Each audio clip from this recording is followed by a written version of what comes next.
see an amazing place. Feels like a dream. A place of many wonders. And full of life. I open my eyes. Earth is our Pandora.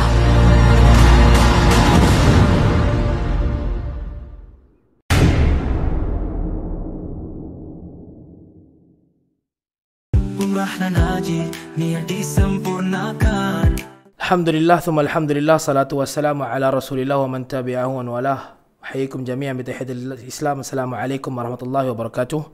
Tuan-tuan dan puan-puan yang dikasihi Allah Subhanahu wa taala, terima kasih kepada yang sentiasa menonton dan menyokong Lensa Haji Umrah. Dan kita teruskan sesi podcast kita, dan ini adalah podcast kita yang ke-20. Dan hari ini kita bawakan, kalau selama ni podcast kita semuanya orang-orang dalam kita saja, kali ini kita bawakan khas kepada tuan-tuan tetamu undangan daripada syarikat lain. Dan itulah dia wakil daripada syarikat Dia Holiday, Puan Ena, yang saya rasa tak perlu saya kenalkan banyak lagi. Beliau merupakan legal advisor dan juga marketing manager di Dia Holiday. Sama seperti mana Fakih Travel, kita adalah di pentas yang sama, usaha yang sama, insya-Allah. Dan memang apa yang kita bawakan hari ini memang eksklusif. Selamat datang Puan Ena ke Fakih Travel, studio yang kita boleh panggil teratak tak seberapa ni lah. Ala kulli hal, bila kita bawa Puan Ina ni, kita tak nak sembang panjang dah. Orang pun tahu dah, kalau sebut pasal Ina Awil di Facebook tu, memang orang tahulah apa isunya. Beliau antara orang yang kita boleh anggap sebagai fighter dalam isu-isu penipuan umrah dan haji. Banyak terlibat dalam urusan legalities untuk membantu mangsa-mangsa, dan juga terlibat dalam banyak urusan penipuan-penipuan, bukan di pihak penipu tapi di pihak menegakkan undang-undang. Mungkin disebabkan background Ena sendiri memang background ni pengamal undang-undang kan, jadi memang kenalah dengan apa yang Puan Ena kita sedang usahakan. Baik, so mungkin kita sebenarnya dah lama bercakap pasal penipuan haji dan umrah ni, atau bahasa popularnya scammer lah kan, scammer haji dan umrah. Dan banyak bahagian yang kita boleh sentuh, banyak bahagian yang kita boleh terangkan, tapi saya tak pastilah sejauh mana kita boleh kejar hari ni. Kita ada penipuan tiket, kita ada penipuan package, kita ada penipuan hotel, kita ada penipuan badal, kita ada penipuan infak, kita ada penipuan badal haji yang kita panggil sebagai bedal haji, kita ada penipuan visa, dokumen. Maksudnya segala item yang ada dalam haji dan umrah tu kita boleh ceritakan pun penipuan-penipuan yang berlaku. Tapi apa yang kita nak fokuskan hari ini adalah secara kita panggil secara surface saja, untuk bantu orang untuk faham. Orang tak perlu tahu secara teknikal sangat pun. Kalau teknikal tak cukup. Jadi kita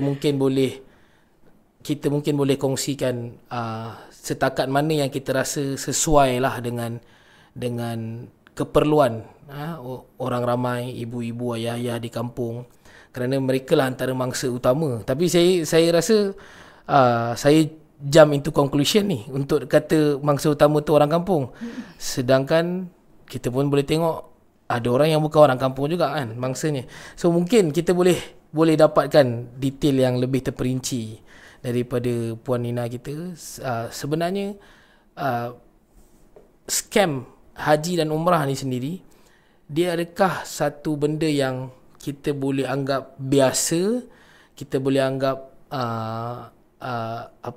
scam yang bukanlah high profile punya jenayah, ataupun dia di peringkat mana? Dia di peringkat tribunal ke? Saya pun tak tahu. Mungkin saya harapkan Puan Ina boleh ceritakan sebenarnya tribunal tu apa, mahkamah tinggi tu apa, macam mana yang kita nak anggap sebagai jenayah, dan skam haji dan umrah ni di peringkat yang mana? Okay, Assalamualaikum semua buat penonton Lensa Haji Umrah. Lensa Haji Umrah, dan terima kasih untuk Tuan Faki daripada Faki Travel. Betul kan Faki Travel? Betul, okay. Farid Masri.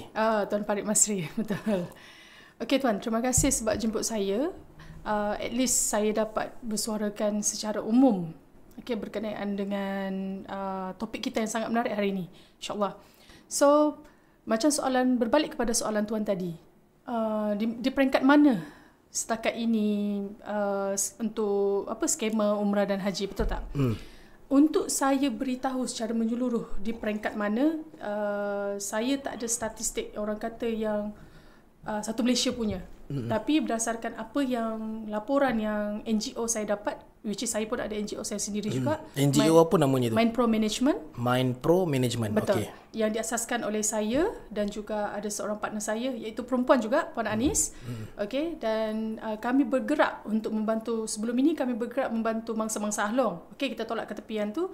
Tapi selepas mak ayah saya sendiri terkandas, which is tahun lepas. Terkandas maksudnya terkandas ditipu haji. lah.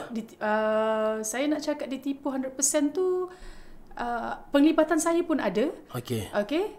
So it's not fair juga kalau saya cakap ditipu 100%, tapi unsur penipuan tu wujud. Okay. So dekat sini bila mak ayah saya sendiri sebagai mangsa, di situlah bermulanya semuanya. Di situlah. Okay. Boleh bahasakan sebagai kena batang hidung lah. Betul, kena batang hidung sendiri. Orang kata baru terbuka mata. Betul. Okay. Kalau tak ada. Dan itu berlaku pada tahun 2024. Okay. Betul-betul raya haji tahun lepas. Oh. Betul. Okay. Dan saya pun, orang kata dalam bidang travel umrah ni sangat baru. Saya ingat macam dah lama, macam 2 tahun lepas. Tak, bukan tahun lepas lah. Okay. Tahun lepas 2024. Sebab saya pun bertudung start bulan 8 tahun lepas. So saya cerita dulu sedikit permulaan dari mana saya boleh dapatkan statistik, sebab kita nak tahu juga, sebab dia berdasarkan pengalaman saya sendiri. Okay. At first, jujurnya Tuan, saya tak pernah ambil tahu apa tu umrah. Saya tak pernah ambil tahu apa tu haji. So saya tak pernah tahu pun. Saya cuma tahu satu benda je, tawaf 7 kali. Sebab it's a been job. Maksudnya pada peringkat awalnya Ina adalah betul-betul purely consumer lah. Betul. Memang tak pernah ambil tahu, which is memang tak tahu pun. Kalau tak orang tanya saya umrah tu apa, saya cuma cakap tawaf 7 kali. Itu saja. Saya tak pernah tahu pun sa'ih tu ada, tahlul tu ada. Saya tak pernah tahu. Okay. Sebab bagi saya, life saya dulu bukanlah yang sekarang yang saya jalani. Which is mudah-mudahan saya istiqamah, insyaAllah. So saya tak pernah ambil tahu. So bila saya tak pernah ambil tahu tapi saya ada ilmu bahagian undang-undang, di situ saya digulu-gulukan, bagi saya dieksploitasi lah. Okay. Di mana saya seperti kebanyakan orang lah. Betul. Okay. So saya pun mangsa juga sebenarnya. So saya dapat mendalami sendiri apa mangsa tu rasa bila dia ditipu. Sebab saya sendiri tertipu. Okay.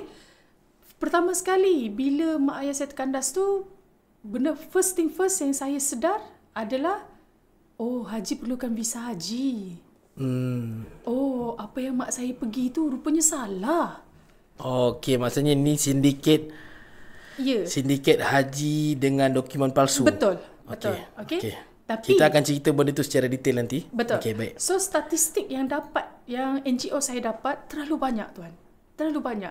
Yang bagi saya red flag, bukan red flag lah. Bagi saya so far yang saya dapat 1051 jemaah. Untuk satu travel agency sahaja. Sekejap, saya kena kira ni. 1051 jemaah. 1051 jemaah. Betul. Seorang berapa harganya? 5,500 minimum. Lain jemaah, lain harga. Harga ni package umrah ke package haji? Package umrah. Yang ini package umrah. Yang saya cakap ni umrah dulu. Kali 5,000, berapa harganya tadi? 5,500. 5,500. Betul. Jumlahnya adalah 5,780,500. Betul. Okey, ini adalah jumlah yang dibayar. jumlah accurate dia adalah 8 juta lebih. Okey. Sebab lain adalah upgrade lain-lain betul. package. Okey. So 8 juta lebih untuk satu travel agency saja, seperti yang umum tahu, yang saya wakilkan adalah Hejira. Okey. Itu baru satu agensi. Dan semasa saya tengah cuba fight untuk jemaah-jemaah Hejira ni, ada lagi agensi-agensi lain yang masuk. Kalau saya sebut tak adil lah untuk mereka, sebab bagi saya nanti kan kena saman. Yalah, dia kita kena faham juga, kita kena disclaimer.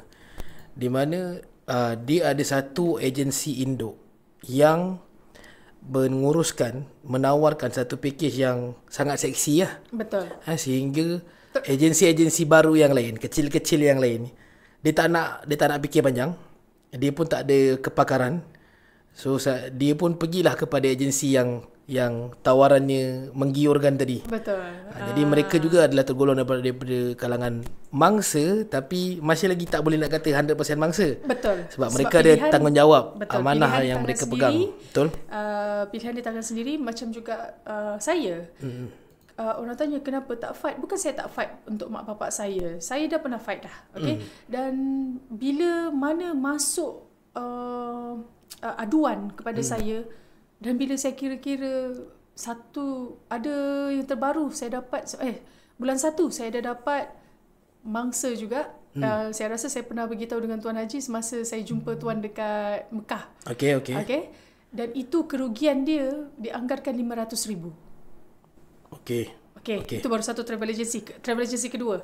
So dekat sini, travel agency ketiga yang saya dapat kerugian rendah sikit, RM170,000. So dekat sini kalau kita total semua tu, it's a huge amount. Ya. Betul tak? Siapa je yang tak gelap diri? Tapi kena ingat, itu bukannya hak kita. Bila kita dah laksanakan apa yang kita tawarkan, baki tu barulah dikira hak kita. Itu pun tak kira hak kita lagi, zakat lagi. Zakat perniagaan lagi, betul tak? So daripada figure ni kita boleh katakan it's not yang main-main punya. Betul. Tipu dia bukan. Saya bila dengar figure-figure ni, saya boleh kata this is not a mistake. Ada orang dia anggap macam itu adalah satu kegagalan ataupun kesilapan syarikat dalam menguruskan. Tapi saya rasa with this figure, ia adalah satu yang well planned punya activity. Itu saya sokong. Mereka memang dah tahu apa akan jadi, mereka dah tahu macam mana nak lari pun. Betul. Okey, baik. Kita tak, macam saya bagi tahu, saya kena disclaimer dulu awal-awal, tuan-tuan, kita tak boleh nak drag banyak, kerana kalau kita drag banyak, kita tak boleh nak sentuh lagi bab lain. Okey. Betul.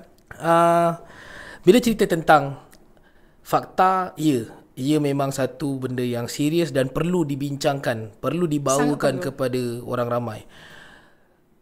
Saya ada satu persoalan yang selama ni saya jawab kepada orang ramai yang bertanya ni atas fakta yang saya ada daripada mulut orang, daripada apa yang saya tanya kepada orang ramai lah, terutamanya mangsa-mangsa sendiri. Cuma saya nak tahu, kita tahu ada berlakunya macam tadi 8 juta ringgit yang datang daripada mangsa seramai 1,000 orang. Itu baru satu agensi. Kemudian ada lagi 500,000. Apa yang terjadi kepada mangsa selepas itu? Maksudnya adakah mereka sebulat suara membawa isu ini ke mahkamah, ataupun ke mana sebenarnya mereka boleh halakan aduan mereka, dan adakah semua buat ataupun ada yang berlepas diri, dan kenapa jadi ada orang yang dia tak pergi pun, dia tak fight pun? Sebab daripada apa yang saya faham, ia tentu sekali melibatkan kos dan masa. Maksudnya satu orang, kalau saya lah jadi mangsa, saya nak ulang alik tribunal ke, mahkamah ke, nak hearing ke, saya tak cukup masa. Saya, apatah lagi saya dah umur 65. Masa, tenaga saya, siapalah yang nak bawa saya, anak-anak kerja, dan kalau saya nak fight pun untuk 5,500 tu, saya mungkin menang, mungkin saya dapat reward RM1,000 kan, mungkin. Dan boleh jadi juga kalau menang sekalipun, duit tu bukan masuk kat saya.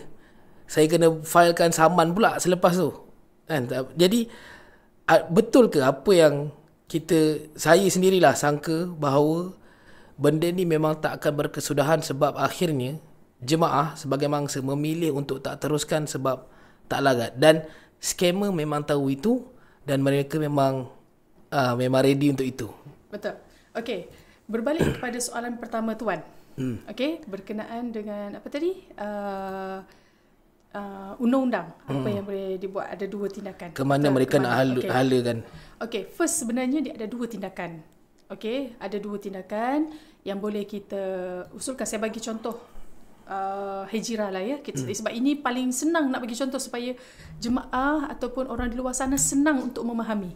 Okey, pertama sekali, sekiranya awak tahu, okey, ataupun awak telah terkandas, macam mana saya ulang banyak kali dekat semua media sosial saya, pertama sekali buat laporan polis terlebih dahulu. Wajib. Okey, bawa semua bukti-bukti transaksi awak, resit invoice yang awak terima daripada pihak syarikat, bawa ke pihak polis dan pihak polis akan buat ambil keterangan dahulu ya, ambil keterangan dan diorang akan buat siasatan menyeluruh. Okey, dan selepas laporan polis telah dibuat, okey, awak ada dua tindakan. Okey, tindakan pertama iaitu pergi tribunal. Okey, pergi tribunal. Ini yang tindakan pertama ni. Maksud yang pergi tu macam mana? Dia boleh buat online ke? Boleh buat online, tak ada masalah. Boleh so buat maksud online. Pergi tu bukanlah pergi fizikal lah. Pergi fizikal pun wajib sebenarnya. Bila dah submit semua kes tu, memang kena hadir lah sebab you sebagai penentang. So memang kena hadir ke tempat yang you buat laporan tribunal tu. Sorry, saya potong sikit dah. Pada peringkat ni saja saya dah nampak makcik-makcik, ayah-ayah tak akan buat lah pasal nak pergi. Dan scammer tahu untuk orang susah-susah fight hanya pada RM5,500 punya barang. Tapi better kena not. ingat, tapi kena ingat, jemaah takkan pergi berseorangan. Jarang kita dengar. Faham. Betul tak? Faham. So untuk dia fight, macam okay, kita sekali let's say satu lah, family 10 betul. orang. So akan ada satu wakil yang akan mewakilkan pihak jemaah. Okay, so ini yang saya beritahu ada dua cara. Yang orang kata cara pertama ni adalah cara kerajaan sediakan bantuan kepada mangsa-mangsa penipuan, scammer lah, penipuan. Maksudnya boleh buat direct tanpa melibatkan lawyer, tanpa ada kos tambahan. Betul. Memang tak boleh melibatkan peguam pun. Untuk masa tribunal ni memang tak boleh melibatkan peguam pun. Ini diri sendiri kena wakilkan ataupun wakil keluarga. Ini kos dia dalam bawah RM50 saja. Sangat murah. Memang sangat murah. Okay, so pergi tribunal, buat laporan dan dia akan bagi satu tarikh. Okay, tapi mestilah bila kita buat, kita yang proses ni kita kena buat sendiri semua. Maksudnya kita kena pergi serahkan duit saman, kita kena pergi serahkan award kepada pihak syarikat. So ini yang mungkin bagi macam yang Tuan Farid kata menyukarkan. Tapi saya tak nampak lagi lah ada jemaah yang buat rungutan yang banyak kerja. Tak pernah lagi lah. Sebab diorang pun sedar it's a fair and square. Sebab dia pun kerajaan pun nak bantu you, so you kena bantu diri sendiri. Okay? Dan solution yang kedua adalah bila mana you tuntut secara sivil. Okay? Kalau kerugian you bawah RM5,000, saya suggestkan pergilah tribunal. Kerugian bawah RM5,000. Betul. Ataupun boleh pergi ke mahkamah tuntutan kecil. Okay, tapi better pergi tribunal lah. Okay, sebab ini memang hak you sebagai pengguna dan you pun telah ditipu. Itu sebabnya wujud tribunal ni, pengguna ni. Okay. Dan keduanya adalah you buat tuntutan sivil. Ini amount yang RM5,000 ke atas. Okay. Bila Tuan cakap orang tak nak fight sebab memikirkan kos, betul tak? Sebab itulah NGO saya wujudkan NGO saya di mana semua jemaah hijrah yang kami wakilkan, baik MPM, saya short formkan Menpro Management is MPM ya. MPM bekerjasama dengan Porauda Associate, iaitu seorang rakan saya yang sangat bijaksana, yang sangat orang kata membantu MPM daripada segi mana-mana perundangan, sebab saya tak ada PC. Bila you nak jadi peguam, you kena ada PC. So Porauda pengamal undang-undang yang berlesen lah, yang ada PC, yang memegang PC. So Porauda dengan Menpro Management bekerjasama untuk memberi khidmat percuma, di mana maksud saya percuma ni adalah khidmat guaman percuma. Maksudnya kalau biasanya kalau you naik turun naik kes, you kena bayar RM1,500 Okay, itu baru untuk yuran kehadiran. Okay, buka file dah 5,000, 6,000. Maximum top tu 10,000 to 20. Okay, betul. So dekat NPM semua ni tak ada. Maksudnya kami waivekan semua benda ni. Okay, yang you hanya perlu bayar hanyalah kos mahkamah. Which is you bukannya bayar dekat peguam tau. Maksudnya kos you punya pendaftaran kes, you punya stamping, semua tu yang pihak peguam kena bayar. Yalah, sebab kami dah bagi servis percuma kan, takkanlah kami nak kena cover untuk you punya stamping, you punya pendaftaran kes semua. And it may cost 300. Lebih kurang Maximum 500. Okay. That is maximum amount. Okay, which is saya nak repeat sekali lagi, itu bukan pembayaran kepada pihak peguam.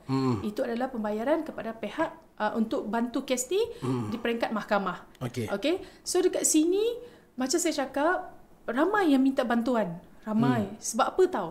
Sebab apa saya sangat marah? Sebab itulah wujudnya NPM ni, sebab saya rasa saya sangat marah dengan scammer-scammer ni, dengan penipu ni. Sebab diorang ingat jemaah akan stop dekat situ saja. Saya tak galakkan jemaah untuk stop. Fight untuk hak awak. So ini adalah satu usaha baru Betul. Yang mana sebelum-sebelum ni, macam mana yang saya sebut tadi lah, memang jemaah akan akhirnya give up. Turn Sebab down apa? dia punya. Bila you pergi peguam, macam ada jemaah tak balik modal lah. Betul. Jemaah hijrah ni dia tak percaya berkenaan 300 tu. RM300 yang kami minta. Dia takut nanti tambahan. Tak ada tambahan. Memang tak ada setiap tambahan. kali ada bicara ke, ada urusan ke kan. So dia pergi ke NGO lain, which is dia withdraw warrant of act kepada kami. Dia withdraw dan dia pergi ke NGO lain. Dan NGO tu minta RM3,000 per person. So dekat situ mungkin dia rasa di luar kemampuan. Yelah, dia baru habis. Yelah. So dia datang semula kepada kami. Barang nak claim RM5,500 kan. Betul. Nak bayar banyak pula. So dekat sini saya nak war-warkan, saya nak minta juga pengaruh Tuan Farid, sekiranya ada jemaah rasa dia tertipu dan perlukan bantuan baik daripada segi legal, jangan malu untuk hubungi pihak Mindpro Management. Kami sangat-sangat, orang kata, bukan mengalukan, kita tak nak mengalukan penipuan, betul tak? Tapi kami sangat-sangat, orang kata, ingin membantu. Ingin membantu pihak jemaah yang terkandas ni. Sebab sekiranya tak ada tindakan sebegini, benda ni kita tak boleh nak bantras.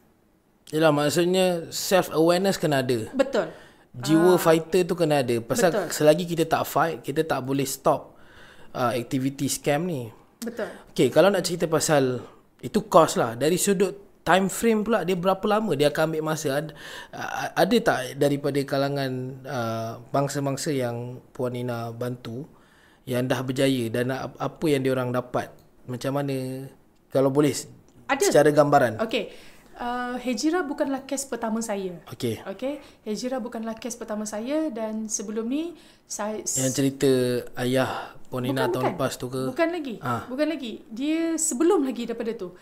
Semasa saya berkhidmat dekat satu TA yang agak kontroversi sekarang ni, which is yang akan saya ulaskan sebentar lagi. Semasa saya berkhidmat di bawah TA tersebut sebagai legal advisor juga, seramai 17 orang saya berjaya selamatkan. Itu saya tak bertidur ya. Memang saya tak bertidur. Memang saya pergi cari scammer 17 orang, what happened? Dia ditipu. Dia ditipu. Dia kata dia dah bayar dekat TA tersebut. Tapi bila kami cek, memang tak pernah dia tak pernah wujud sebagai ejen, dia tak pernah wujud sebagai orang kata yang maksudnya sah. Jemaah direct bayar ke akaun personal. Betul. Bukannya kepada akaun syarikat. So dekat sini terang-terang penipuan lah. Sebab jemaah kena tahu tak perlu bayar kepada akaun individu. Itu tahun bila punya cerita ni?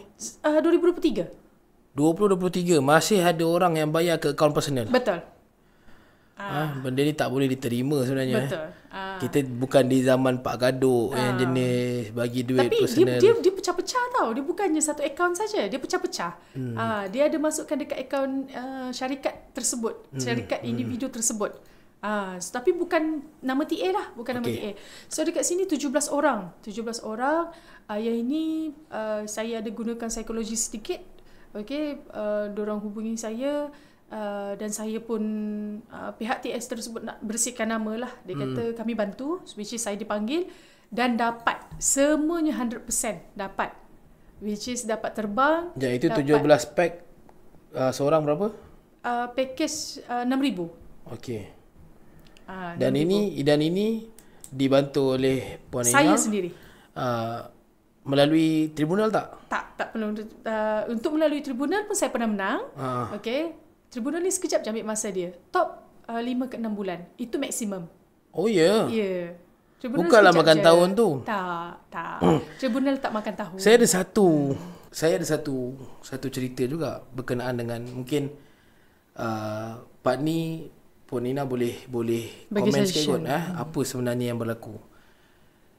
Ada satu orang jemaah kami yang sebelumnya dia pernah ditipu, dia telah ditipu pada selang setahun je kot. So dia frust dan akhirnya dia memilih kami dan dia pergi umrah dengan kami, which is pada awalnya saya tak tahulah cerita ni. Dia cerita dengan staff kami je. Bila sampai kat Mekah, barulah dia cerita kat saya yang dia dah ditipu, ke mana dia dihantar hotel dan sebagainya. Tapi sekarang ni dia lah yang masih bertahan untuk fight dekat mahkamah.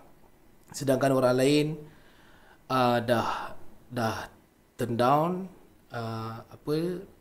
reportnya, termasuklah yang buka grup tu, yang kumpulkan semua orang dalam grup tu, dia sendiri sekarang bukan sekarang lah, pada waktu tu saya tak tahu apa perkembangannya sekarang, tapi dia sendiri yang dinominatkan sebagai pesalah.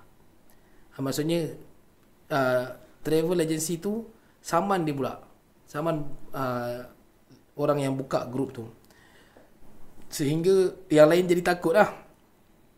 Tak nak susah, tak nak kelang kabut, tak nak menanggung hutang yang banyak ke apa benda ke, kalau kalah ke. Apalagi mereka tak nak pun lantik lawyer untuk pertahankan, nak tambah duit lagi kan. Menang kalah belum tahu.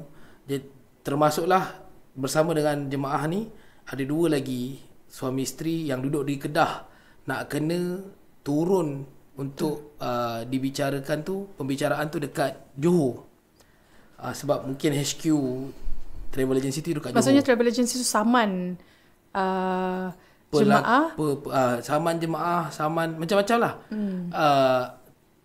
Terutamanya yang buka grup tu. Jadi dalam kes ni, satunya jemaah bukan saja tak dapat pembelaan, ditindas, bahkan dia pula dianiaya dengan dihantar di saman tu. So apa sebenarnya yang berlaku dalam kes ni kalau secara legalnya? Okey, secara legalnya saya kena tahu fakta kes. Maksudnya barulah saya boleh beritahu kenapa dia jadi macam tu. Sebab saya tak boleh nak assume je. Saya memang kena tahu fakta kes. Tapi boleh ke travel agency ni dia saman? Tuan kena tahu. Satu cerita lain lah. Okey, tuan kena tahu. Semua orang boleh saman. Okey, semua orang boleh saman. In fact, kalau sekarang saya cakap dengan tuan, kalau saya balik lagi, saya dah tak puas hati dengan tuan, saya boleh je, okey, saya call peguam, okey, saman ni. Okey, tapi persoalannya, adakah saman tu kuat ataupun tidak? Okey, di peringkat saman, siapa-siapa boleh keluarkan saman. Memang ini ayat yang orang kata diomong-omongkan. Jangan sampai kau hantar peguam, hantar sini. Maksudnya macam tu kan. Yalah, bagi orang yang faham tak takut lah. Tapi bagi kebanyakan orang memang takut lah. Kesian. Itulah saya pernah bersuara, sepatutnya dekat Malaysia ni semasa di peringkat sekolah, okey, at least ada minimum pembelajaran undang-undang. Pendedahan awal. Okey, supaya tidak diomong-omongkan dengan macam ni. Okey, kalau dekat Australia, dekat Amerika, diorang ada pendedahan umum semasa sebelum menginjak 16 tahun. Diorang ada pendedahan umum berkenaan dengan basic undang-undang sekiranya mereka ditahan, sekiranya mereka ditipu. Tapi itulah kelemahannya daripada yang saya nampak. Okey, loophole yang saya rasa skema-skema ni nampak loophole tu. Loophole tersebut. Aku saman kau. Tapi kena ingat, semua orang boleh saman. Dan sekiranya awak rasa awak disaman, yalah, kritik makanan pun kena saman sekarang kan. Betul. Semua orang boleh saman. Kadang-kadang kita pun terfikir, bohonglah kalau tuan tak terfikir. Masuk akal ke samannya ni? Betul tak? Tapi kena ingat, sebelum saman tu dibicarakan, okey, kita boleh buat penafian saman. Ataupun senang cerita pengenepian saman. Okey, tak payah nak lalu bicara, naik pergi mahkamah, kemukakan bukti kenapa wujudnya benda tu. Okey, kena tahu saman tu adalah kita panggil, kalaulah dia saman fitnah, defamation, okay? Defamation ni, fitnah ni maksudnya benda tu tak wujud. Tapi diada-adakan dan pihak yang kena fitnah ni berjaya buktikan yang dia tak buat. Okay? Saman tu kuat. Tapi sekiranya macam dia memang dia ada bukti dia ditipu dan saman sampai kat dia, buat penepian saman ni. Pengenepian saman ni buat. Faham. Tapi still mungkin lah benda tu stigma orang kita. Betul. Jangan takut dengan saman. Kalau cerita pasal, kalau katalah saya sekalipun, confirm mak saya akan call, kenapa ni sampai kena saman-saman ni, apa benda kan. Risau. Kan, risau. Jadi tekanan. Even mak saya pun macam tu juga. Tekanan ni juga menyebabkan akhirnya orang patah balik dan tak teruskan. Dan itu juga yang banyak saya nampak sebenarnya. Diorang takut disaman. Tapi macam saya cakap dengan jemaah Hijrah, mana-mana yang klien di bawah management saya, maksudnya di bawah NGO NPM saya, jangan takut. Kalau dia kata nak saman, hantar saman. Saya bagi alamat, hantar saman. Dan sekiranya, tolong pendengar, sekiranya awak rasa, sebab undang-undang ni sepatutnya melindungi, bukannya untuk menindas. Okay, ini. Tapi masalahnya nak melindungi ke nak menindas ke, dua-dua duit. Jangan risau, dekat MPM, kami, masa saya cakap, dekat MPM, saya buka charity ni, saya buka NGO ni. Saya buka macam NGO lain tau, buka tabung tak. Kami tak pernah buka tabung, memang bergerak atas dana saya sendiri. Di mana dia holiday, ada letakkan certain amount untuk disalurkan kepada MPM. So dekat sini, tolong jemaah ataupun tolong mana-mana yang mangsa ditipu dalam ataupun awak betul, awak ditindas, awak rasa awak ditindas, jangan takut. Cari bantuan. Cari, kalau tak saya pun cari Tuan Farid pun tak apa. Nanti Tuan Farid boleh salurkan kepada saya. Jangan takut untuk disaman. Semua orang boleh saman. Ingat ni, semua orang boleh saman. Tapi saman saya rasa dah cukup solid pendedahan ni dan juga jaminan di mana kalau yang takut pasal kos, tak ada. Kita tak ada kos. Owner NGO ni sendiri yang bagi tahu tak ada kita tak ada hidden cost tu. Kalau katalah tuan-tuan pergi MPM tiba-tiba kena charge itu ini, tuan-tuan bagi balik link video ni. Betul. Malukan saya pun tak apa. Ini saya berani jamin sebab semasa saya buka NGO ni, memang semasa saya bantu kes-kes Ahlong, kalau tuan nak tahu, masa saya bantu kes-kes Ahlong, saya turun sendiri pergi ke tempat Ahlong. Saya gegar sendiri jadi tim gegar. Saya tak babitkan, memang kami ada tim gegar, tapi setiap kali kalau saya naik pergi tempat Ahlong tu, saya akan minta tim gegar tunggu di bawah. Sebab kalau saya mati seorang, saya tak babitkan anak orang. Saya cuma kata kalau 10 minit saya tak turun, call nombor polis ni.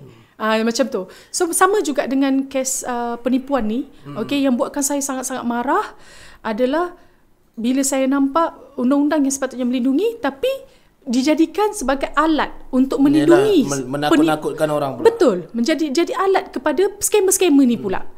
Betul, benda ni benda yang selama ni juga saya terfikir daripada saya kecil lagi, bukan kecil lah, maksudnya masa saya belasan tahun lagi, kenapa kita takut dengan undang-undang, sedangkan sepatutnya kita ni bukan takut tapi patuh. Betul. Dan beza tu takut dengan patuh. Betul. Undang-undang ni adalah satu benda yang kita melindungi hak kita. Kita berani untuk berada di dalam ni kan. Betul. Sebab bila you patuh, sebut pasal undang-undang ni terus takut kan. Bila you patuh, you kena ingat, bila you patuh, undang-undang akan melindungi you. Itu je. Dia selari. Bila you tak patuh, you akan takut dengan undang-undang. Okay, berbalik kepada isu tribunal tadi yang Puan tribunal pun ada 2 stages dia sebenarnya. Untuk sekiranya penentang tak bagi kerjasama pun dia kalau penentang tak bagi, penentang ni adalah orang yang memfailkan. Dan sekiranya dia guna bahasa penentang dia bukan guna bahasa defendant plaintiff. Bukan, itu di mahkamah. So sekiranya pihak yang ditentang, tribunal ni bukan mahkamah. Bukan. Tribunal bukan mahkamah. So bila pihak yang menentang ni dan pihak yang ditentang, ditentang tak datang, apa jadi? Jangan risau, kes tetap akan berjalan. Tanpa atau ada dia, kes tetap berjalan. Sebab itulah pengguna. So maksudnya orang yang filekan tribunal, kalau dia tak dapat hadir sekalipun, kes tetap jalan. Tetap jalan sekiranya award tu telah diberi kepada, ada bukti yang mengatakan award tu telah diterima oleh pihak yang ditentang. Maksudnya dia dah serahkan, dah ada bukti gambar semua, dia terima. Okay, dan dia kalau dia tak datang, so kes tak akan berjalan seperti biasa. Ini satu part yang menarik Saya teringin nak tahu macam mana boleh menang, macam mana juga boleh kalah. Okay. Tapi saya tak nak Ina cerita sekarang. Cuma daripada yang menang tadi yang Ina cerita. Berapa yang dia dapat? Maksudnya adakah dia dapat balik full refund? Dia akan dapat full refund. Full refund. Full Maksudnya refund. dia bayar, berapa yang dia saya bayar? bayar RM10,000. Tapi yang saya dapat package tu lebih kurang nilainya dalam RM6,000. Dia tak ditolak 10, tolak 6 jadi dapat RM4,000 je. Tak boleh macam tu. Itu bukan tribunal, tuan. Okey, tuan kena tahu juga. Tribunal ni konsep dia adalah bila you bayar tapi you tak dapat. Okey, kalau bayar dan dapat itu ke mana? You tak dapat buat apa-apa dah. Maksudnya you cuma boleh filekan ke Motek. You kena filekan ke Motek. So maksudnya bagi orang yang membayar RM10,000 dan dia dapat RM6,000 sahaja ke Motek nilai, laporkan ke Motek. Dia tak boleh nak bawa ke tribunal lah. Tak boleh. Tribunal ni maksudnya bila you bayar, you tak dapat. Okey, berkenaan dengan kes yang terbaru ni sebenarnya dia berkaitan dengan orang tanya kan, menang dah tribunal, menang dah. Kena tahu fakta kes. Sebab tu saya kata kena tahu fakta kes. Fakta kes dia bukan sebab dia pergi haji, dia balik dia saman. Bukan tu sebenarnya. Tapi dia pergi haji, okey, dia dah dapat semua servis tu. Dia dah dapat servis dia, tapi yang dia tak dapat hanya satu. Insurans dia. Insurans dia diedit. Insurans dia insurans palsu. Okey, so dia balik, dia dapat buktikan itu adalah insurans palsu. So dia claim balik, itu tribunal bagi. Waktu tribunal akan menangkan kepada dia. Kena tahu. So kat sinilah scammer play around. Betul. Dia tahu dan syarat kita adalah menerbangkan. Betul. Nah, dan inilah yang terjadinya dekat yang saya nak kupas lebih mendalam ni. Ini yang terjadinya bila scammer tahu loophole undang-undang. Okey. Dan sememangnya mereka dan tahu sebenarnya saya dah serahkan memorandum kepada pihak Motek sebenarnya, tuan. Berkenaan dengan isu ni, saya dah serahkan kepada Datuk Yusri. Okey, pengarah Motek sendiri dekat Putrajaya. Okey, kenapa? Sebab saya ambil semua aduan ni. Okey, puan, saya bayar package ni, dijanjikan package ni, tapi saya dapat kat sana tiba-tiba jadi package ni. Banyak. Yelah. Itu trik TA ni. Okey. So bila berjumpa dengan owner TA pula, owner TA cakap, masa saya bagi package yang dekat tak ada pula nak suarakan. Tapi bila saya bagi yang jauh, Motek pula ambil tindakan. Sebenarnya bila loophole undang-undang yang saya maksudkan tadi itu adalah tak terkandaskan. Ada tiket balik, ada tiket pergi. Macam mana dia buat kat sana? Okey, macam mana dia buat kat sana? Motek dah lepas tangan. Jadi kat sini jemaah sendiri pun kena tahu bila yang kita boleh fight, bila yang kita kena redha. Betul. So dia akan berbalik kepada kebijaksanaan memilih travel agency tu. Serajin mana kita sebagai jemaah ni sebenarnya buat study. Betul. Okey, kita rest dulu, kita bagi laluan kepada iklan kita. Betul ke grup umrah yang kecil atau private tu mahal? Saya nak kongsikan satu berita gembira untuk anda yang sedang merancang nak tunaikan ibadat umrah dengan lebih tenang, selesa dan eksklusif. Kalau anda jenis yang suka private trip, selesa beraktiviti dalam kumpulan kecil, pakej umrah beginilah yang sesuai untuk anda. Memperkenalkan pakej umrah eksklusif. Umrah dalam kumpulan yang kecil, hanya 8 jemaah sahaja dalam satu kumpulan, diiringi oleh seorang mutawif yang khusus. Bayangkan betapa selesanya fokus ibadah, lebih tenang, bimbingan pun lebih teratur. Dalam pakej eksklusif ini, anda boleh pilih jenis bilik mengikut keselesaan, sama ada bilik berempat, bertiga atau bilik berdua. Untuk pakej umrah eksklusif, anda perlu menambah hanya RM1,000 seorang dari mana-mana pakej pilihan anda dari pakej yang kami ada. Kembara ke, premium ke ataupun premium plus, pilih pakej, pilih tarikh, begitulah caranya. Maknanya, bermula dari RM9,670 seorang, anda dah boleh menikmati pakej umrah eksklusif dengan kami. Naik van VIP, kita-kita je. Nak umrah yang selesa, boleh sangat sebenarnya. Semua pakej kami termasuk penerbangan Saudi Airlines, penginapan hotel tertakluk pakej pilihan anda serta mutawif yang berpengalaman. Tempat sangat terhad, hanya 8 jemaah dalam satu kumpulan. Jom umrah eksklusif bersama kami di Fakih Travel. 100% bersih dari penipuan dan penganiayaan. Fakih Travel, menjejak redha ilahi. Okay, Alhamdulillah, kita masih lagi dalam podcast yang Saya kira ini antara yang paling sensasi lah topik kita. Dan lebih detail. Kita pernah bawa pun topik penipuan umrah. Topik syarikat umrah penipu. Tapi yang ini saya kira lebih Advance. Lebih advance lagi sebab kita ada orang yang bukan saja fighter tapi mangsa. Kita boleh consider as mangsa. Sangat dekat lah dengan kes-kes yang berlaku mutaakhir ni. Okey, baik. Tadi kita cerita tentang perjalanan statistik dan juga perjalanan undang-undang dalam sebenarnya undang-undang ni memihak kepada mangsa ataupun pemangsa, dan bagaimana pula mangsa boleh menggunakan undang-undang tu sendiri sebagai pelindung bagi apa yang mereka sendiri dianiaya ataupun ditipu. Cuma dalam tribunal tu sendiri, macam Puan Nina cakap tadi, ada dua bahagian. Yang satunya ada term penentang, yang satu lagi tu kita tak sempat habiskan tadi. Jadi itu sebenarnya yang macam mana yang Okey, macam saya terangkan tadi. Okey, dekat tribunal ada dua fasa lah. Okey, saya gelar dia dua fasa. Satu fasa bila pihak penentang dan pihak ditentang, contohnya pihak penentang menang. Okey, menang award. Okey, kita tak, bukan award yang menang anugerah tu ya, bukan ya. Ini award memang anugerah, dianugerahkan kepada pihak ditentang ni. Okey. So award ni kalau contohnya pihak ditentang menang, okey, pihak yang ditentang menang. Pihak penentang menang. Mangsa lah. Mangsa. Okey. Pihak yang ditentang ni terus bayar case clause. Okey. Okey, so, apa jadi case kalau clause tu dalam keadaan dibayar tu kepada mangsa? Kepada mangsa. Bukan kepada tribunal. Bukan. Okay. Kepada mangsa directly. Okey. Dalam masa 14 hari. Selepas award tu dah dapat, pihak yang ditentang wajib membayar dalam masa 14 hari. Kita stop dulu kat sini. What if pemangsa tidak membayar kepada mangsa? Okey, dia sama ada dua. Pihak yang ditentang tu nak cabar kuasa tu, nak cabar award tu di mahkamah tinggi. Which is sangat rugilah bagi saya.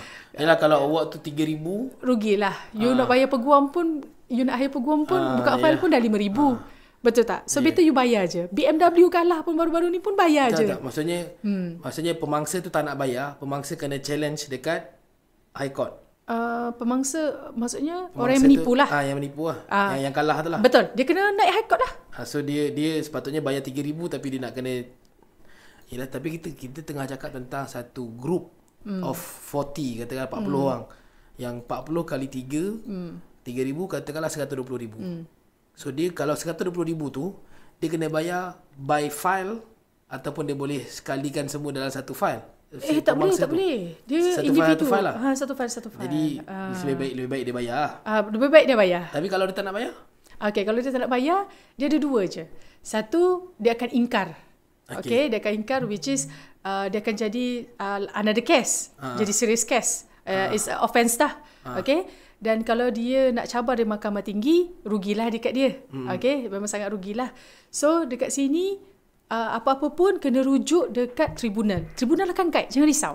Tribunal memang akan guide. Cuma kalau daripada segi civil, tuan tanya saya berapa jangka masa kan? 2 tahun mungkin akan ambil masa. Sebab kita nak fight. Sebab itulah saya suggestkan kalau dekat civil buat secara grouping. Sekali serentak. Dia bukan ada limit 50,000 ke? Tak. Juta-juta pun boleh. Tak ada. Tribunal? Tak. Bukan tribunal. Tribunal ada limit. Tribunal ada limit. Maksudnya dalam grouping tu by family.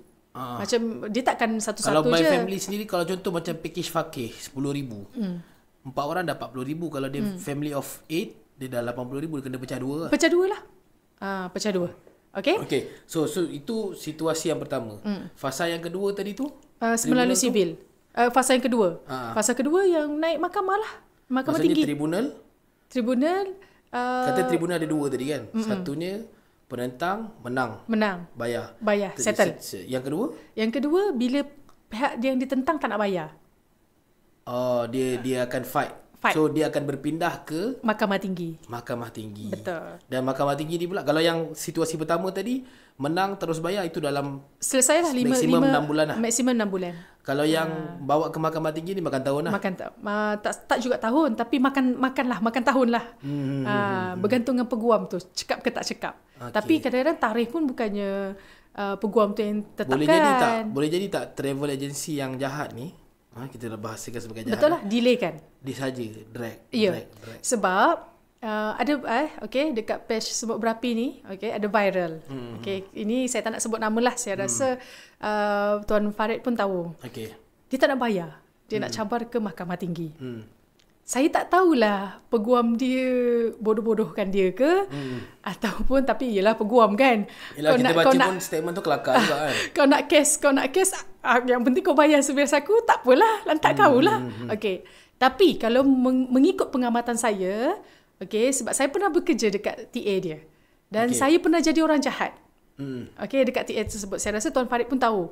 Sebelum saya bertaubat ni, saya dah pernah jadi orang jahat dah. Sebab itulah pihak-pihak ni. Kita boleh cerita ke jahat tu macam mana?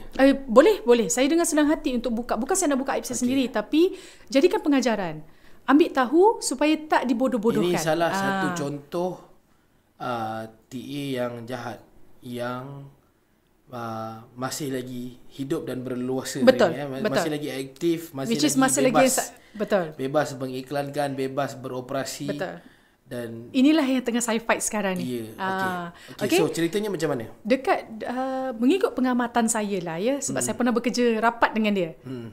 Kalau dia bayar satu, kalau dia bayar satu ni, yang satu ni, dan dia bayar, tak mustahil 5 akan menyusul.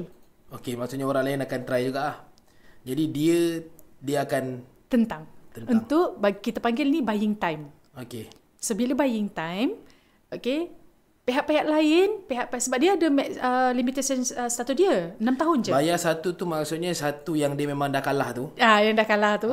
So dia akan try to hold lah. Buying time. Kita panggil ni daripada segi terms ni buying time. So dia sengaja lengah-lengahkan. Bawa lah pergi Mahkamah Tinggi. So lagi bagus dia rugi 20,000 plus dengan yang dia kena bayar, instead of kalau 5 lagi menyusul. 10 lagi and we are not talking about 10, 20. Yes, sebab jemaah dia tahun lepas dekat 250 jemaah. Kenapa saya tahu? Saya yang urus semua jemaah-jemaah tu. Itu yang fight kan? Ya. Yang tak fight satu hal lagi. Betul. Yang tiba-tiba buka mata, boleh dapat Itu sebabnya dia buat macam tu. So mengikut pengamatan saya, inilah yang terjadi dekat dia. Bukan sebab dia tak ada duit nak bayar. Tapi kalau dia bayar satu, satu ni mesti akan bagi tahu, boleh fight. Boleh fight dah. Mesti menang ni punya.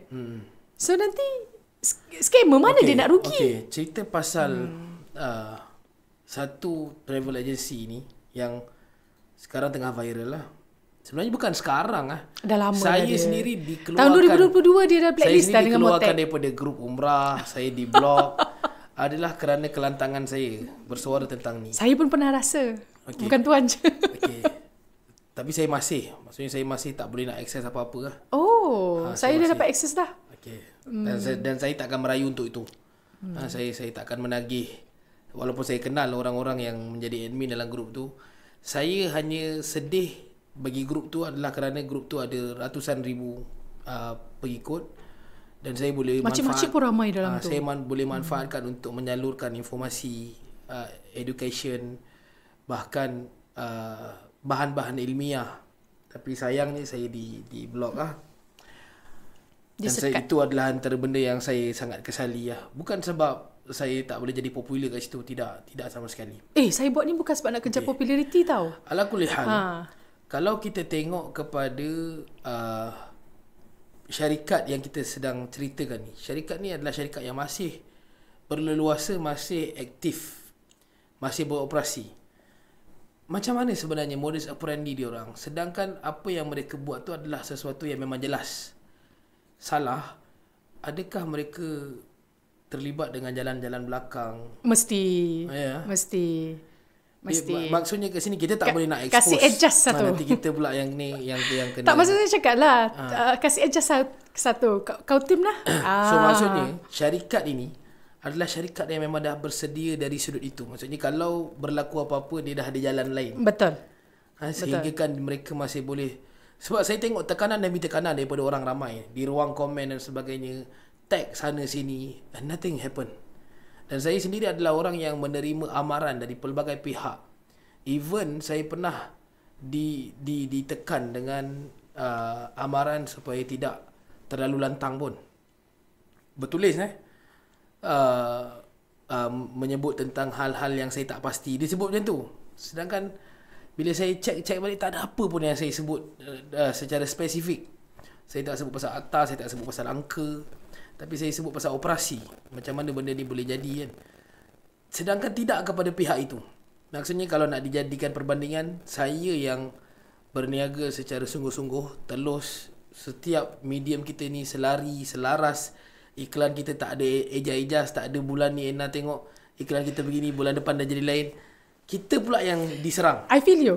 Yeah. I feel Sedangkan mereka ni, syarikat-syarikat ini, bahkan syarikat yang Ina sebut tadi ada 1,000 lebih mangsa. Sekejap je orang cari. Yeah. Dan itu tidaklah, saya nampaklah secara mata kasarnya tidak ditekan seperti mana yang saya hadap. Okey, dia macam ni Tuan Farid. Kalau Tuan Farid kata Tuan Farid dapat, saya lagi dahsyat. Okay. Bapak saya dapat call daripada private number pukul 2 pagi untuk minta saya stop. Okay. Dia siap cara halus dia kata dengan bapak saya, kalau tak fikir, sebab bapak saya kata apa yang anak saya buat saya redha. Dia kata kalaulah dia mati semasa dia berjihad, sebab saya tak tahulah ini jihad ke apa, sebab saya masih cetek, saya masih baru. Nah, bahasanya jihad, tapi bukanlah jihad macam mana yang syar'i tu. Betul. Angkat pedang, angkat senjata betul. tu. Okay. So kalau dia jadi apa-apa, saya anggap dia berjihad je lah. Bapak saya kata macam tu. Tapi lepas tu orang tu balas. Orang tu kata kalau tak fikir dekat anak, fikir macam mana dekat cucu. Macam mana kalau mati. Lepas tu bapak saya kata, ini ugutan ke? Taklah Tuan, saya risaukan Tuan. Macam tu. Yalah, maksudnya dia orang, saya sendiri pernah menerima panggilan daripada si Fulan. Dia cuba nak bermesra-mesra dengan saya, which saya kata saya tak berminat lah dengan perbincangan begini kan, dengan sembang-sembang begini kan. Betul. So kalau nak bantah saya, bantah dekat ruang komen. Betul. Kalau kita fight dengan fakta. Kalau nak bantah video saya, buat video sendiri. Betul. Dan bukannya buat video awak, lepas tu ada lagu-lagu di belakang. Faham tak? So awak keluarkan fakta awak kan. Itu cara kita ini berbahasa sebabnya macam minta maaf saya potong Tuan. Tuan diserang dengan cara macam tu. Saya secara peribadinya, saya diserang satu melalui call. Sebab dia ada akses peribadi pun lah. Okay, satu melalui phone call, kedua melalui fake account Facebook di atas nama saya sebiji. Semua sebiji. Okay, saya rasa Tuan pun tahu kan? Okay. Tapi lagi teruknya, dia memaparkan ada satu gambar yang gambar seksi saya tu dia nak post, saya tak kisahlah Tuan, sebab bagi saya tak hidup di zaman tu dah. Itu tanggungjawab dia lah. Okay, saya pun dah orang kata saya tengah istiqamah, saya tengah orang kata nak bertaubat. Saya memang nak bertaubat. Okay, dan ada satu gambar yang bila orang surah saya kata, siapa ni? Rupanya saya, dia refer kepada saya, itu adalah saya. Okay. Tapi macam saya cakap, kalaulah dia ingat benda tu, satu je saya cakap dekat semua yang bagi saya gambar tu, cabar dia minta gambar yang ada muka saya. Kalau ada, saya bagi RM10,000. RM10,000 SR saya bagi. Saya kata. Lepas tu baru macam semua orang celik. Gambar tak senonoh. Ya, betul. Serangan-serangan begitulah. Serangan-serangan begitu. Sebab diorang tak boleh nak lawan kita melalui fakta. Diorang tak boleh melalui fakta dan melalui bukti. Dan ini adalah satu benda yang membarah. Betul. Ini bukan cerita ni, nak buat baik zaman sekarang ni Tuan, memang susah. Bukan mewakili semua travel agency. Bukan. Ni hanya ada satu dua orang ni je yang jadi racun. Yang memang toksik dalam industri dan sangat tak boleh disentuh. Betul. Kita tidaklah menagih undang-undang untuk memihak kepada kita, tapi sebenarnya saya boleh hidu ada benda yang tak betul berlaku. Banyak Tuan. Kenapa dia boleh bebas? Kenapa dia boleh? Yalah, saya bersuara sebenarnya senada je dengan apa yang ditekan dalam komen-komen. Orang ramai tekan. Tapi saya juga memikirkan benda yang sama. kenapa dia boleh lepas dan dia boleh bebas. Setakat pengalaman Puan Nina lah, sebenarnya macam mana scammer ni dia cover up apa yang dia orang buat sedangkan memang menyalahi undang-undang. Adakah mereka menggunakan teknik sogokan ke, ataupun setiap kali ada orang nak bersuara dia akan terus attack personal ke? Kalau tuan tanya saya kan, sebab saya bekerja rapat dengan dia kan, okay, kasih adjust, kasih kautim tu perkara biasa. Which is saya ada bukti saya ada bukti. No matter what lah, maksudnya apa jalan pun yang penting menang. Kasih settle. Yang penting menang. Okay. So ini saya cerita jalan-jalan ni memang tak baik Betul. Ini saya cerita pengalaman saya sendiri tau. Okay. Saya beritahu kalau nak lulus lesen ni, masa tu dia blacklist. Saya beritahu kalau nak ini lulus. Ini ada kena warning yang dah keluar, dah dipaparkan tu bukan, dia memang blacklist satu, lepas tu dia memang dah kena compound. Kena compound 200k. Zaman kereta sewa ke zaman travel agency? Travel agency. Kereta sewa tu dah memang terang-terang lah. Itu pun dia buat penipuan juga. Katanya jual kereta, padahal kereta ditarik oleh JV sebab buat penipuan akaun. Ni cerita travel agency yang dulunya dia adalah tokan kereta sewa. Dia ada 400 lebih biji kereta. Ya. Itu semasa saya ada dengan dia. Ini tahun 2011 ke 2013 ya. Okay. Lepas tu dia, ini saya cerita, saya kata ni tak boleh ni, saya kata lesen ni. Dia cuma keluarkan satu ayat je dekat saya. Kasih adjust lah, yang penting lesen lulus. Buatlah apa pun. And then saya kata, macam mana kalau dia ajak saya macam mana ni, dia ajak saya macam ni lah. Fikin lah untuk kepentingan syarikat, pergilah. Lepas tu saya kata, sorry, saya bukan orang macam tu. I stand for what I stand. So macam mana lah? So dekat sini, dekat sini, orang-orang macam ni, saya minta maaf kalau saya sentuh. Bertudung litut. Ayat memang baik dekat Facebook. Memang Islamic image lah. Ya. Sebab itulah saya pun boleh tertipu. Bayangkan saya tak cakap saya bijak pandai. Tapi duit menggoyangkan kita. Saya tak goyangkan duit dia. Kalau nak tahu, sepanjang saya dengan dia apa je dia bagi dekat saya pun. Tapi saya betul-betul niat, masa tu saya niat nak belajar pasal agama. Sebab saya rasa dah cukup lah life hitam putih ni. Saya betul-betul nak cari. Tapi dia gunakan, itu saya cakap, dia gunakan kebodohan saya part tu. Yang part yang saya tak tahu ni, dieksploitasikan untuk kepentingan dia. Sebab tu saya kata, saya dulu jahat. Semasa saya dengan dia, saya jahat. Dan adakah dia melakukan hal-hal yang jahat ini berkiblatkan duit? Bukan, berkiblatkan, maksudnya dia bahasakan kepada orang lain tu adalah apa-apa pun kita nak utamakan jemaah dulu. Ya, betul. Jadi lebih kepada matlamat menghalalkan cara. Betul. Padahal sebenarnya dalam Islam niat tak menghalalkan cara. Betul tak? So dekat sini, macam saya cakap lah, masa saya jahil saya sangat-sangat jahil. Masa tu bila bapak saya pergi tu, ini saya balik sebab cara penipuan dia. Bila bapak saya pergi, bapak saya ada bertanya. Dia ada bulatkan visa yang dia dapat tu. Bapak saya bersuara, ini tak boleh pergi haji. Macam mana ni nak? And then masa tu saya kata sekejap saya explain. Saya kata. And then saya balik, saya tanya dia. Saya tanyalah pemilik TA ni. Lepas tu dia senyum. Dia kata, tak apa, bagi call bapak saya lah. Dia bercakap sendiri dengan bapak saya. Which is sebab tu bapak saya boleh confident. Dia ada satu kelebihan yang bila dia cakap orang boleh dengar. Sayang dia guna ke ni. Betul sayang. So saya boleh katakan dekat sini, di pihak mangsa dieksploitasi dari sudut dua. Satunya kejahilan dan yang keduanya kepercayaan. Betul. Dan ini memang benda yang, kalau tuan tanya saya MO dia kan, dia buat tak terkandas. Sampai sana daripada bila dia buat tak terkandas tu, sorry saya potong kita nak pergi part by part. Bila dia buat tak terkandas, dia ada satu ayat janji terbang. Betul. So, sebab itu memang guideline Motek. Dia pun tahu macam Ena sebut tadi, bila dah terbang, jemaah dah tak ada room dah untuk nak fight. Betul. Betul. Kedua, bila sampai sana, situlah dapat dia. Situlah. Kalau nak bilik macam ni, kena tambah macam ni.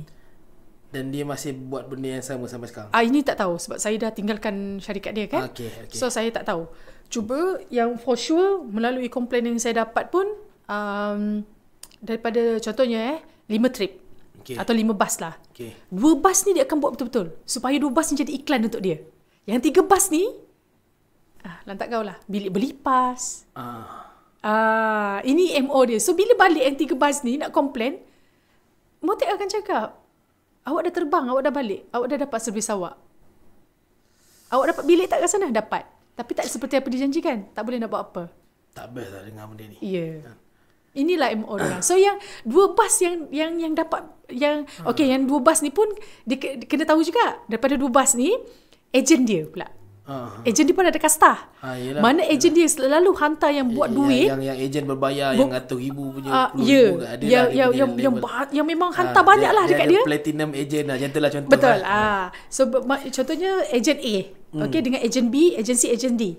Ejen A ni boleh hantar, boleh katakan kalau ni dia boleh close sampai 2 bas. So yang 2 bas bawa ejen A ni, dia akan jaga gila-gila. Ataupun ahli keluarga dia. Ini. So daripada yang 3 bas yang saya cakap tadi yang dia buat sebab mungkin dalam 3 bas ni ada agensi, ejen D, G sampai H lah. Dikumpulkan jadi 3 bas. So nak jadi apa jadilah. Yang penting dapat. Bayangkan dalam 2 bas 1 mutawif. Macam mana?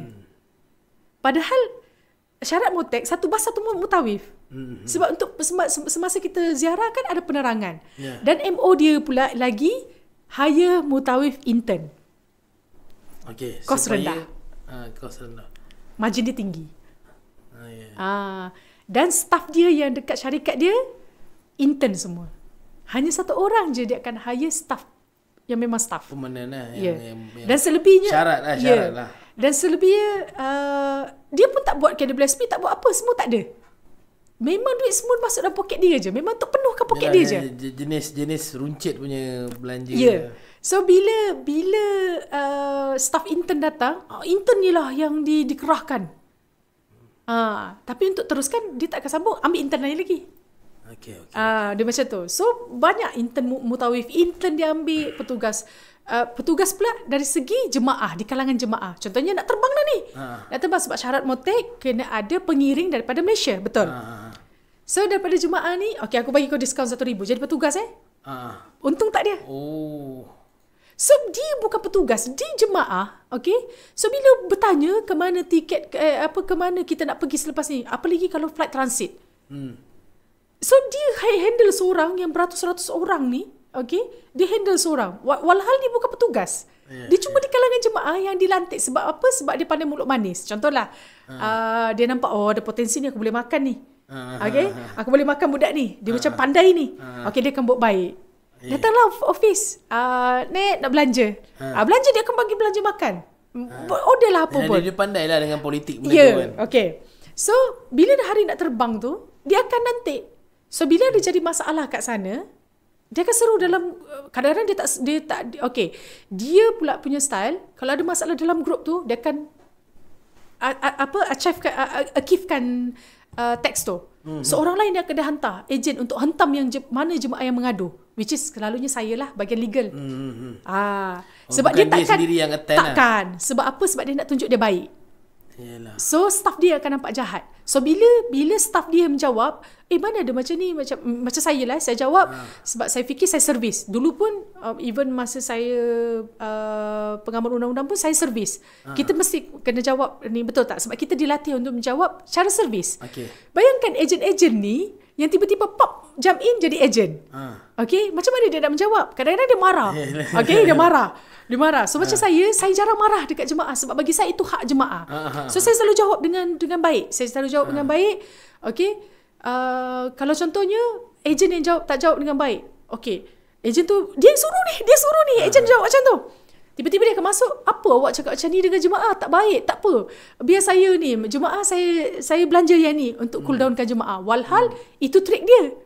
Nak semata-mata nak nampakkan dia baik. Mula-mula saya nampak kan, saya kata, ini bukan dia yang suruh tadi. And then now dia jump in, tiba-tiba pula jump in, dia akan salahkan petugas. Contohnya saya pernah handle ini, ada lagi masih bukti dalam phone saya. Petugas di kalangan petugas di kalangan jemaah. Jemaah tu tak tahu. Dia pun orang kata first time pergi. Yalah. Tiba-tiba bila jemaah tanya dia semua sebab dia kenalkan sebagai petugas. You owner syarikat, you kenalkan dia sebagai petugas. Of course lah jemaah akan pergi tempat orang tu untuk bertanya, betul tak? Ya.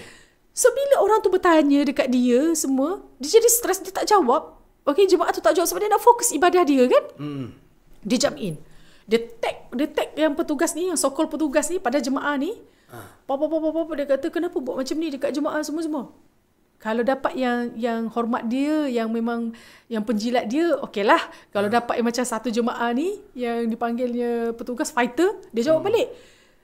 Tak adil untuk saya, dia kata. Tiba-tiba cakap dengan saya macam ni. Saya ni jemaah apa. Dia dah jam. Okay. Dia dah jam dah. Memang dia dah jam dah dengar.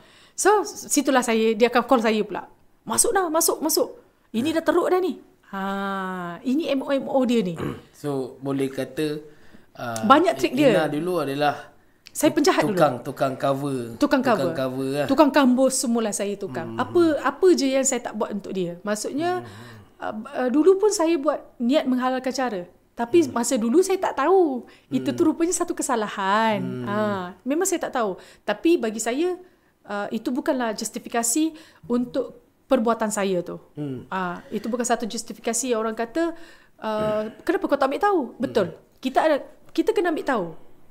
Bukannya start masuk terus nak tunjuk power. Baik. Itu di pihak pemangsa lah. Di pihak tangan-tangan jahat ni. Apa yang dia buat tu memang tak betul. Dia dan tahu memang jelas sekali tak betul. Betul. Maksudnya jemaah sendiri tahu yang mereka dapat benda yang tak betul. Betul. Okey. Tapi macam mana pula jemaah, dia ada dua bahagian Macam mana jemaah boleh still percaya, boleh tak rasa yang diorang ni ditipu, dan macam mana pula dengan jemaah yang bila sampai sana dia kena top up sana, kalau top up sini, dan dia tetap buat? Terpaksa. Kalau tak, itu negara orang. Dia tayangkan diri dia sebagai orang yang berkuasa dekat negara tu. Yang dia cukup power dekat negara tu. Jadi dia main dengan sentimen menakutkan lah. Betul. Merisaukan lah. Betul. So tak nak jemaah kena akur. Okey. Balik pula, macam mana jemaah boleh tak bersuara? Ataupun sebenarnya jemaah bersuara dan di-delete? Delete satu. Kedua aku saman kau kan? Diancam. Yes. Jadi okay. Tapi yang saya pelik dekat kalau kita tengok daripada profile dia, ada komen-komen yang stay strong, ajar, keep it up, ajar buat je, jalan terus aja. Ini siapa? Ini penjilat ke ataupun fake account ke ataupun bukan. Ini yang macam saya cakap dalam 2 bas tu, dalam 5 bas, 2 bas yang baik. Inilah yang akan stand dengan dia. Dia takkan buat semua jahat. Sebabnya Ina, saya try to relate dengan apa yang saya ada di tangan. Sebab saya sendiri ada jemaah. Alhamdulillah konsisten setiap bulan. Alhamdulillah. Dalam setiap jemaah kami tu, saya nak invite jemaah untuk bagi review dekat segan kan? Bukan, nak bagi review dekat Google review tu pun payah sebenarnya. Kalau 40 orang, kita nak bagi 40 orang, yang review mungkin 3-4 orang kot, paling banyak 4 orang kot dalam satu grup. Itu baru review. Belum lagi yang posting saya. Betul, posting saya ada yang goes viral pun. Tapi nak jumpa dalam komen tu jemaah saya susah. Okey. Apa lagi kalau ketika saya diserang, jemaah saya tidak datang mempertahankan saya. Saya bukan kata jemaah saya tak bagus, tidak sama sekali. Cuma saya nak relate kan, macam mana kau didik jemaah kau boleh jadi engkau punya defender ni? Okey, dia macam ni tuan. Sebab dia suka stay kat sana kan? Dia suka stay kat sana. Yang masa saya cakap 2 bas ni, dia akan jaga gila-gila. Inilah yang dia akan belanja. Dia suka belanja. Dia tak suka bagi duit, tapi dia suka belanja. Belanja makan, belanja ni. Okay. Dan satu lagi tuan kena tahu. Taktik dia juga adalah tayang kemewahan. Okay. Which is saya tak nampak itu ada dekat tuan. Tuan ada nampak tak benda tu dekat saya? Okey. Memang saya tak go in detail lah. Dua itu perbezaan kita Adakah dengan dia. dengan menayang kemewahan tu mempengaruhi. Memang mempengaruhi tuan. Ya. Supaya orang menjadi lalat. Ya. Menyokong dia. Ya, sebab orang nak tahu macam mana dia berjaya. Kalau perasan skamer-skamer ni, okey? Skamer-skamer ni semua, kalau perasan permulaan dia adalah dengan semua sama je MO dia starting dia. Tayang apa yang dia ada. Walaupun tu sambung bayar tak apa, tayang dulu. Okey, tayang dulu. Claim dulu macam-macam. Claim dulu langit bulan bintang. Tapi dalam umrah ni orang terpengaruh ke? Terpengaruh. Sebab bagi diorang saya macam tak setuju, tapi macam mana pun Ina lah yang melaluinya kan. Kalau tanya saya terpengaruh. Sebab kebanyakannya yang datang dekat saya tak pasti kalau ada jemaah saya yang daftar umrah sebab tengok saya pakai kereta apa. Itulah sebabnya. Dia macam ni tuan. Even Maksud banyak saya jemaah tu kami tak pernah datang office pun. Maksud saya tu tuan, tuan masukkan volume. Dia bukan main volume. Okay? Kenapa dia boleh dapat volume banyak padahal kita dapat macam ni je. Betul tak? Ini jemaah yang betul. Betul tak? Tapi dia main volume. Kenapa? Dari mana dia dapat volume ni? Okay? Sentiment, mindset orang Malaysia kita, bila dia nampak owner TA tu, contohnya dia ada dua jenis juga cara nak build nama ni. Okay, build the brand. Satu, macam cara dia ni, dia tayang semuanya. So, orang akan fikir, TA dia strong. Sebab owner dia banyak duit. Mustahil dia dapat. Apa-apa jadi, mampu dia cover. Ya. Tapi awak tahu ke tu sama bayar. Kalau jadi apa-apa pun, naik mahkamah sivil pun, apa je awak boleh dapat pun. Same thing happen to yang 1,000 betul. jemaah tadi tu lah. Rupa-rupanya benda semua sewa. Betul. Apa, renovation pun tak habis bayar. Betul. Kan? Okay. So, itu yang saya kata. Orang Malaysia kita pantang nampak benda-benda ni. Pantang nampak sentimen. Bukan semua lah. Nanti betul, kita kena betul. disclaimer lah. Betul. Some of them lah. Okay. Pantang nampak. Tapi mostly majority. Tak boleh nak dinafikan majority. Okay. Bila nampak. Terpengaruh dengan apa yang dilihat. Melalui visual lah. Betul. Percayalah. Bukan itu yang ni. Dengan dia suka sebenarnya kalau dia viral. Sebab bagi dia tu marketing free untuk dia supaya orang tertarik nak datang page dia dan orang akan scroll. So orang kan bila dia tak kenal, dia datang scroll, orang akan berfikir tau, you go scammer. Macam tak je. So end up dia akan betulkan jadi follower. Yelah. Faham tak? Sebab dia kalau nak tahu baca review Google dia, pergi Google. Kalau nampak yang baik-baik tu, okay, ini saya ada bukti ya, ini saya ada bukti.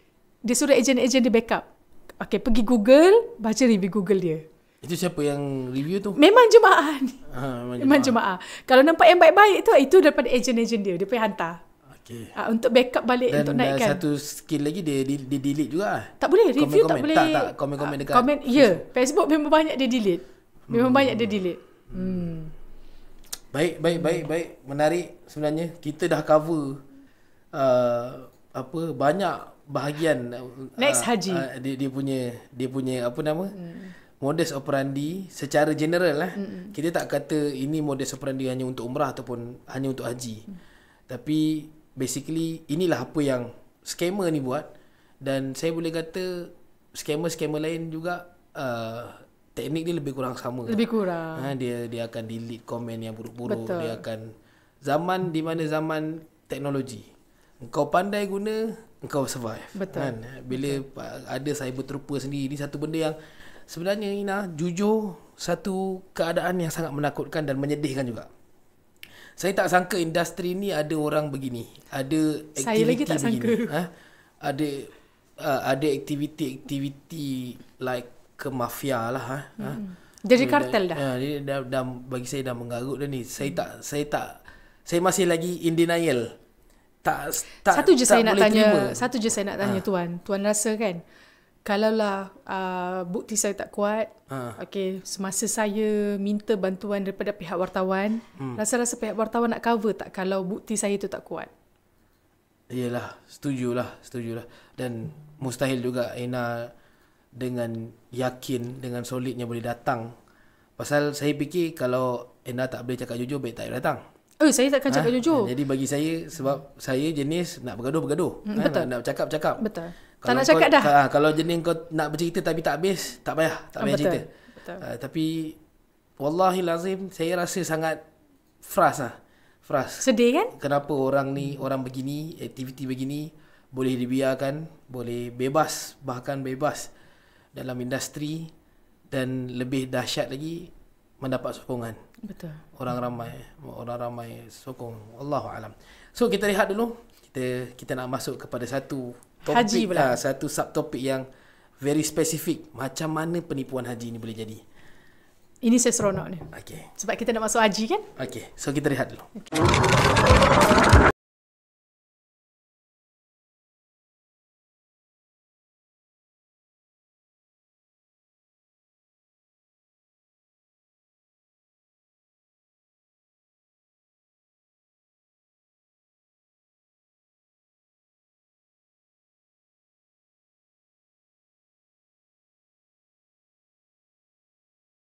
Baik, jom umrah bersama kami. So, kita sambung lagi topik kita, skamer haji umrah. Dan masih lagi kita bersama dengan Puan Nina. Tadi kita dah cerita tentang statistik, yang mana kita pun dah faham bahawa penipuan haji dan umrah ni adalah satu benda yang super serius lah. Dahsyat. Angkanya tak main-main lah. Saya rasa kalau sebut pasal skamer haji umrah, ia melibatkan jutaan ringgit. Tapi instead of angka, saya suka gunakan bahasa ni. Yang paling menyedihkan adalah yang dikhianati itu adalah harapan. Di sebalik duit, angka yang dihasilkan tu, ada banyak pengorbanan, mak ayah yang... Yelah, kalau kita tengok mak ayah kita boleh je pergi umrah dulu-dulu kan. Tapi dia lepaskan anak-anak, habiskan anak sekolah, anak-anak dah kahwin, baru dia boleh fikir nak pergi umrah dengan tenang dan sebagainya. But then harapan tu tinggal harapan. Even bertukar menjadi trauma pun boleh jadi juga. Diorang rasa diorang tak dijemput. Ada yang diorang rasa diorang tak dijemput. Dia punya pasrah sampai tahap begitu lah. Kita juga dah tengok macam mana Puan Nina cerita dengan kita modus operandi secara asasnya. Skamer-skamer ni yang saya sebenarnya nak buktikan kepada orang ramai bahawa scam haji dan umrah ni adalah scam yang memang well prepared, well planned. Betul. Jadi bukan satu benda yang baru terjadi. Rupa-rupanya Arab jahat. Tiba-tiba Arab gemuk. Tidak. Ini yang saya marah masa Hejira punya press conference tu. Sebab masa perbincangan tertutup tu, saya dah warning, saya dah beritahu dengan dia. Saya jumpa empat mata dengan dia. Saya tawarkan solution yang saya rasa cukup baik untuk dia. Sebab saya, kalau boleh, saya tak nak satu TA jatuh. Sebab bagi saya, kita semua dalam bidang yang sama. Why not kita saling sokong-menyokong? Kalau you are truly sincere, betul. Dia takkan jadi begitu pun. Betul. Tapi dia memilih untuk menipu. Bila dia memilih untuk menipu, dan kalau nak tahu, adalah yang saya sampaikan kepada saya, iaitu Porauda sendiri yang saya nak disaman oleh ni lah, Ejira ni lah. Tapi saya beritahu, samanlah saya, sebab apa yang saya cakap tu fakta. Okey, di mana dia menjual nama, dia kata dia ditipu oleh ada satu pihak airline. Ambil duit dia 4 juta, tapi lepas tu dia kata bulan 2 baru boleh guna pakai. Saya cakap there's no such thing. In airlines, you bayar, you dapat. Ada rekod tak? Ada berekod. Tak, maksudnya dia ada rekod pembayaran. Tak ada. Lepas tu dia kata bilik pun dia kena tipu sebab bulan 1 tiba-tiba naik harga. Saya katalah, kalau you punya trip bulan 1, bulan 11 you dah kena selesaikan bilik bulan 1. Sebab bulan 1 tu you tahu, takkan you tak tahu peak season. Dia memang mesti tahu punya. Tapi rupanya dia ada bilik ke tak ada bilik. Betul, tapi rupanya bulan 1 tu visa pun tak beli lagi. Ini kan janganlah jauh tiket. Bilik pun memang tak ada list. Memang orang kata tak ada. Daripada apa yang Puan Nina sendiri lalu, memang kita nampak yang penipuan-penipuan ini adalah penipuan-penipuan yang diketahui. Bahkan ada banyak juga penipuan yang memang dicadang, dirancang. So, kalau kita tengok kepada cerita Puan Nina tadi berkenaan dengan haji, haji pula macam mana? Macam mana kita nak, saya tak tahu nak sentuh yang mana satu ni. Haji ni dia banyak ni, dia tipu visa, tipu dokumen, nusuk, tipu kad, tipu bulan bintang, lisan. Jadi badal haji, modus operandi penipuan pakej haji ni dia sehingga tahap jemaah tu terpecah kepada dua. Satunya yang memang sedar diri tipu dan yang keduanya dia tak tahu pun yang dia ditipu. Macam saya lah. Dia redha je. Dia dalam satu situasi yang mana dia janji dapat buat haji. Betul. Betul. Sedangkan mereka tak tahu mereka ditipu. Kita juga kena tahu kos berbeza. Kos untuk mujamalah yang visa haji yang asli ataupun kos untuk tasrih dan juga kos yang menggunakan visa pelancong tanpa tasrih. Ini adalah satu gap yang besar, which is kalau sekalipun kita memilih untuk pergi dengan menggunakan tasrih, kita tak perlu membayar harga untuk mujamalah. Betul. Melampau lah. Bila kita membayar untuk mujamalah, kita pula sepatutnya dapat satu package yang solid. Jadi tak perlu macam sembunyi. skema haji ni. Apa modus operandi dia orang? Apa yang dia orang, kita cakap pasal scam dari sudut janji mujamalah dapatnya visa pelancong. Betul. Janji mujamalah dapatnya package yang tak ada apa-apa pun, sebenarnya kosong. Betul. Ataupun hanya janji. Package pelarian lah. Package pelarian lah, betul lah. Package pelarian. So macam mana dia orang buat package ni dan macam mana dia orang marketingkan sehingga dapat sambutan jemaah ni? Okey, dia macam ni tau tuan. Tuan kena faham. Skamer ni dia bukannya bermula baru. Okey, dia tak menapak baru terus dapat scam. Tak. Dia tak macam tu. Okey. Berdasarkan sebab dulu saya bahagian jenayah ya. Saya bahagian jenayah. So, skamer ni kena tahu, dia ambil masa untuk dia cekau yang amount yang cukup banyak. Dia akan main dengan amount sikit dulu. Sikit. So package haji yang dia jual ni berapa harganya? Untuk haji tahun lepas bermula daripada 47,000 kalau saya tak salah. 45-47. Okey. 47,000 harga yang dia jual atas tiket mujamalah, dia kata. Betul. Okey, bagi yang tak tahu, mujamalah ni adalah visa haji berbayar.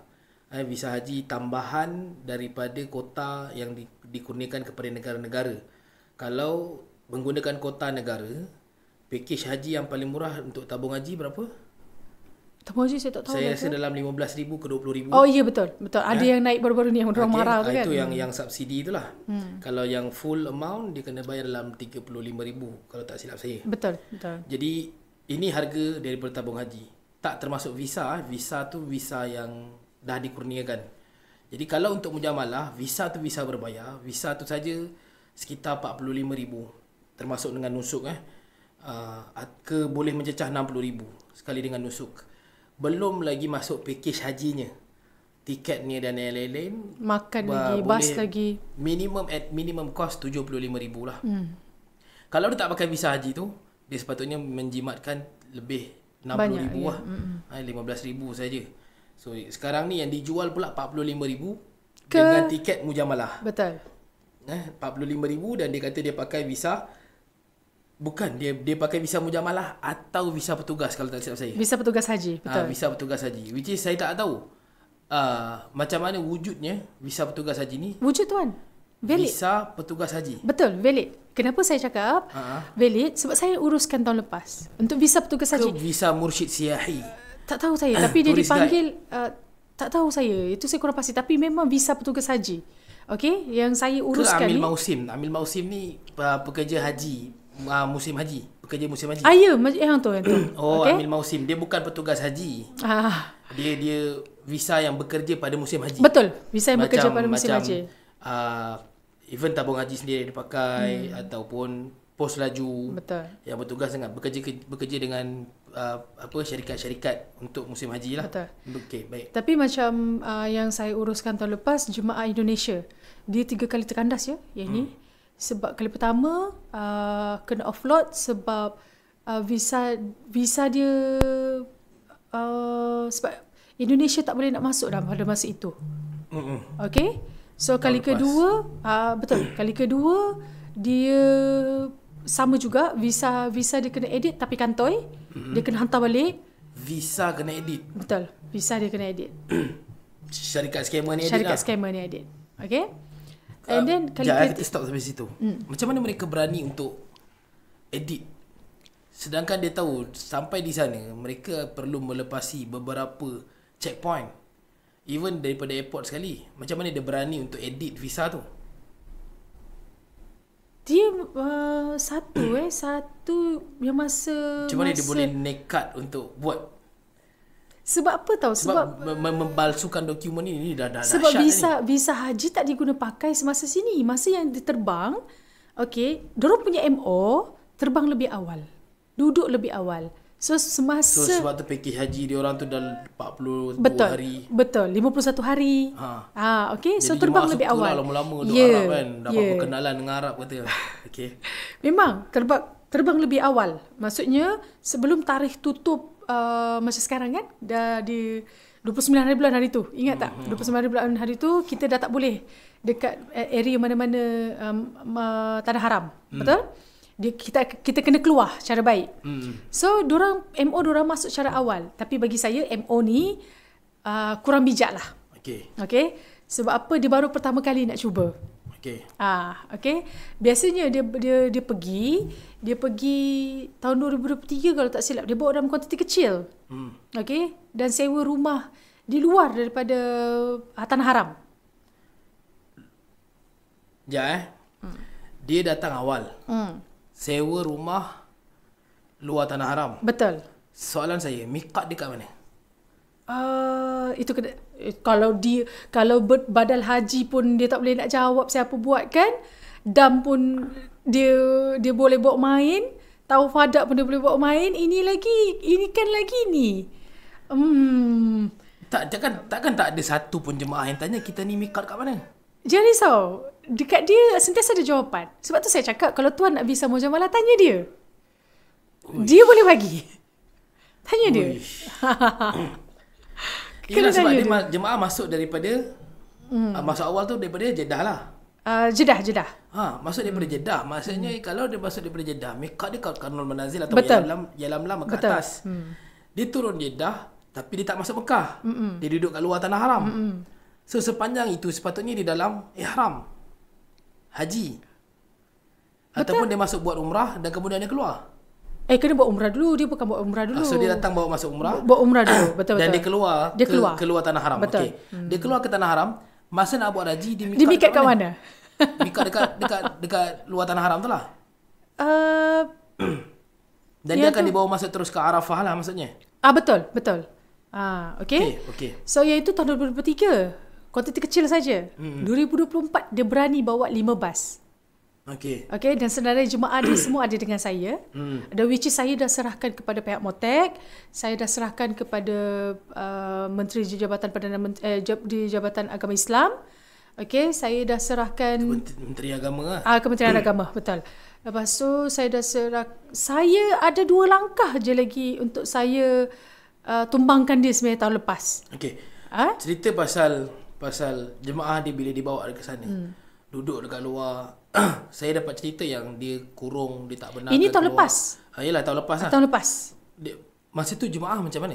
Jemaah yang dikurung tak bagi tahu family ke macam mana ke? Diorang bagi tahu family diorang kat sini yang diorang dikurung. Sebab itulah dari situlah saya dapat tahu sebenarnya. Diorang bagi tahu yang diorang dikurung. Ada juga yang ditangkap dan dihantar ke Jeddah dan dibawa masuk balik ke? Ada. Itu memang ada. Tapi itu tak ramai. Itu tak ramai. Sekarang ni kita ada 2 fasa. Fasa yang percaya pada peringkat awal, fasa yang terpaksa terima pada peringkat waktu akhir. Dah sampai lah. Apa nak jadi kan, dah sampai kan. Sebab tuan kena tahu macam mana. Saya ada baca komen tahun lepas. Sayang dia ni pengamal undang-undang, tapi mak pergi haji guna visa turis. Kena tahu, okay. Orang awam terutamanya kita memang tak tahu lah. Kalau tu yang saya kata dua elemen penting tu. Betul. Kejahilan, kepercayaan. Betul. So dia dah bila bahasanya dia dah bodoh lah, tak tahu. Tapi dia bodohkan lagi. Tapi yang ada dia percaya. Betul. Kan? Dia letakkan kepercayaan. Betul. So macam kes saya sendiri kes saya sendiri, mak ayah saya, bapa saya bertanya. Dan saya pun bertanya kepada dia. Dan dia pula beri alasan kepada saya. Ini seronok alasannya ni. Ini seronok. Dia beri alasan dia ada muasasah dekat Saudi. Nanti dia akan beri visa Saudi, visa haji di tanah haram. pada masa musim haji nanti.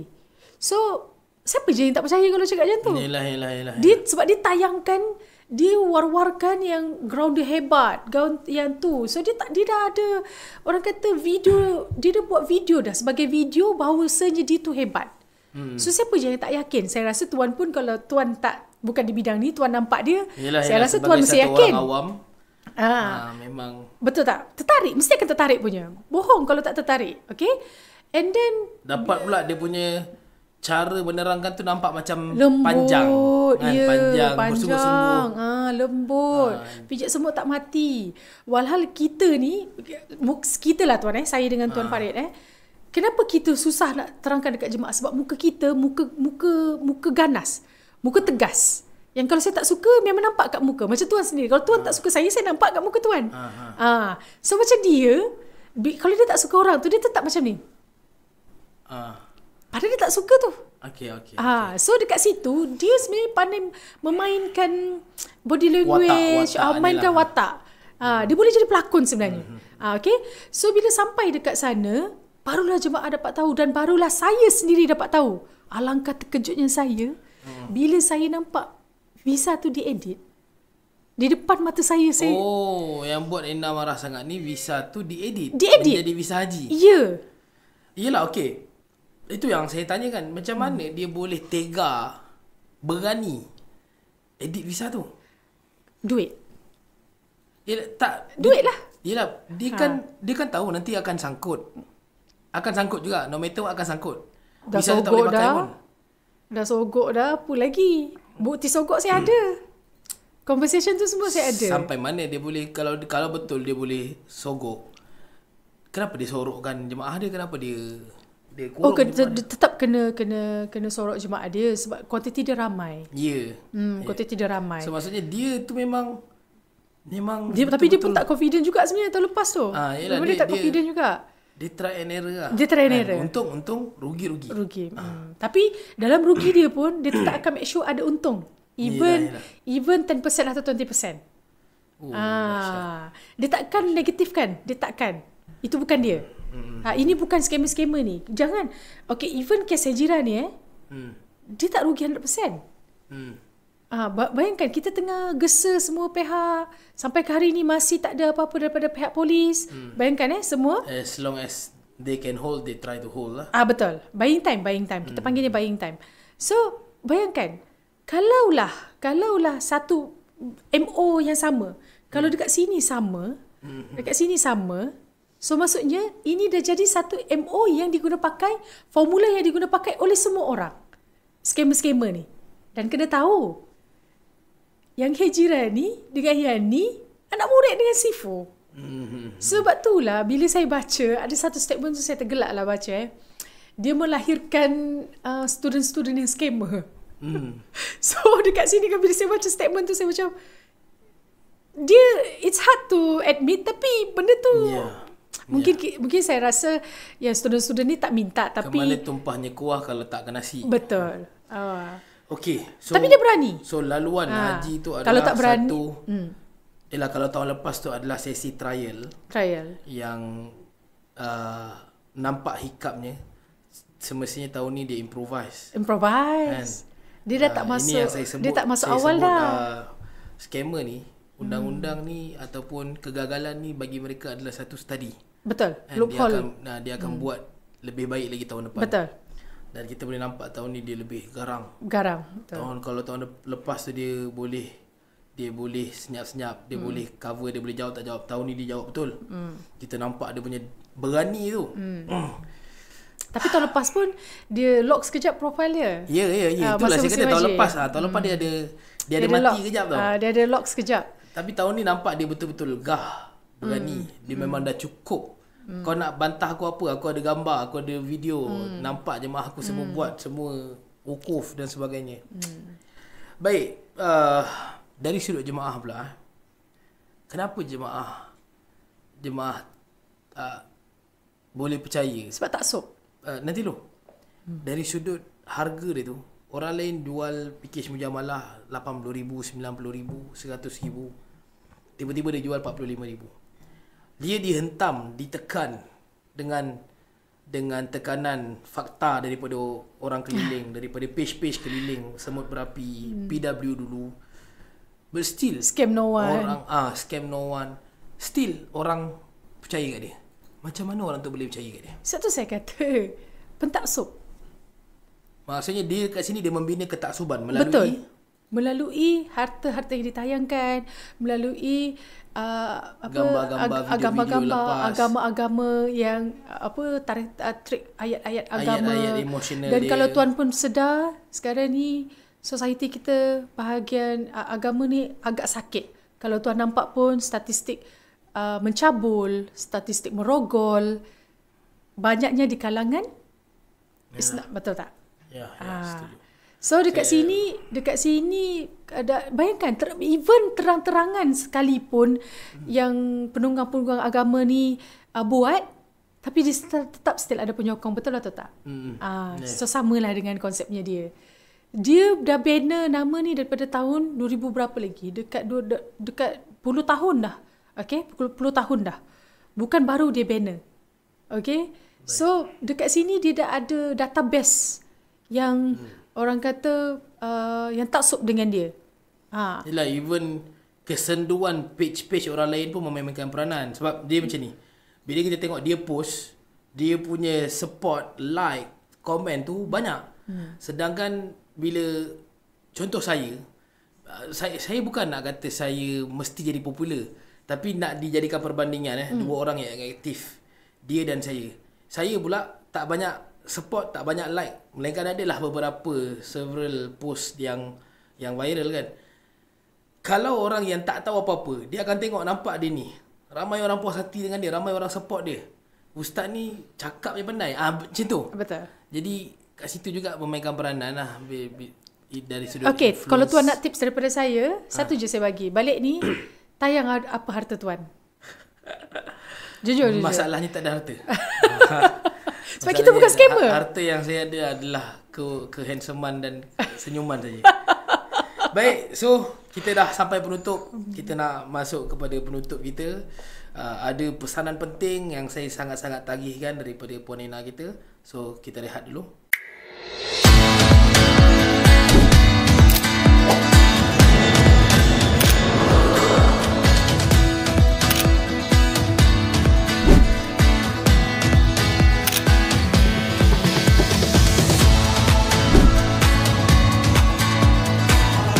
Terlampau best. Harga mampu milik, perkhidmatan yang terbaik. Jom umrah bersama kami. So alhamdulillah, kita dah sampai penghujung. Banyak sangat input yang kita dapat hari ni, banyak sangat perkongsian daripada Puan Nina. Sebagai penutup lah, macam mana cara kita nak detect, kita nak kongsi dengan orang ramai. Apa caranya? Belum reflect lagi, belum red flag lagi, tapi nak detect tu yang ni yang jenis macam ni, ini yang jenis tak betul ni. So kalau ikutkan merujuk kepada gerakan yang kita tengah cerita tadi, scammer yang jenis ini ni, apa ayat yang dia akan pakai, apa cara iklan dia, bagaimanakah metodnya yang digunakan. So kita sebagai orang awam nak detect macam mana? Okay, first thing first, harga. Okay. Kalau dia bahagian umrah pun dia main harga, kalau dia berani main harga, ini kan lagi haji. Okay, harga, perbandingan harga. Okay. There's no such things as dia ni buat murah lah, bisa macam mana dia murah. Kan dia ada breakdown sekali, dia ada bagi tahu kenapa dia dapat murah. Betul. Jangan percaya.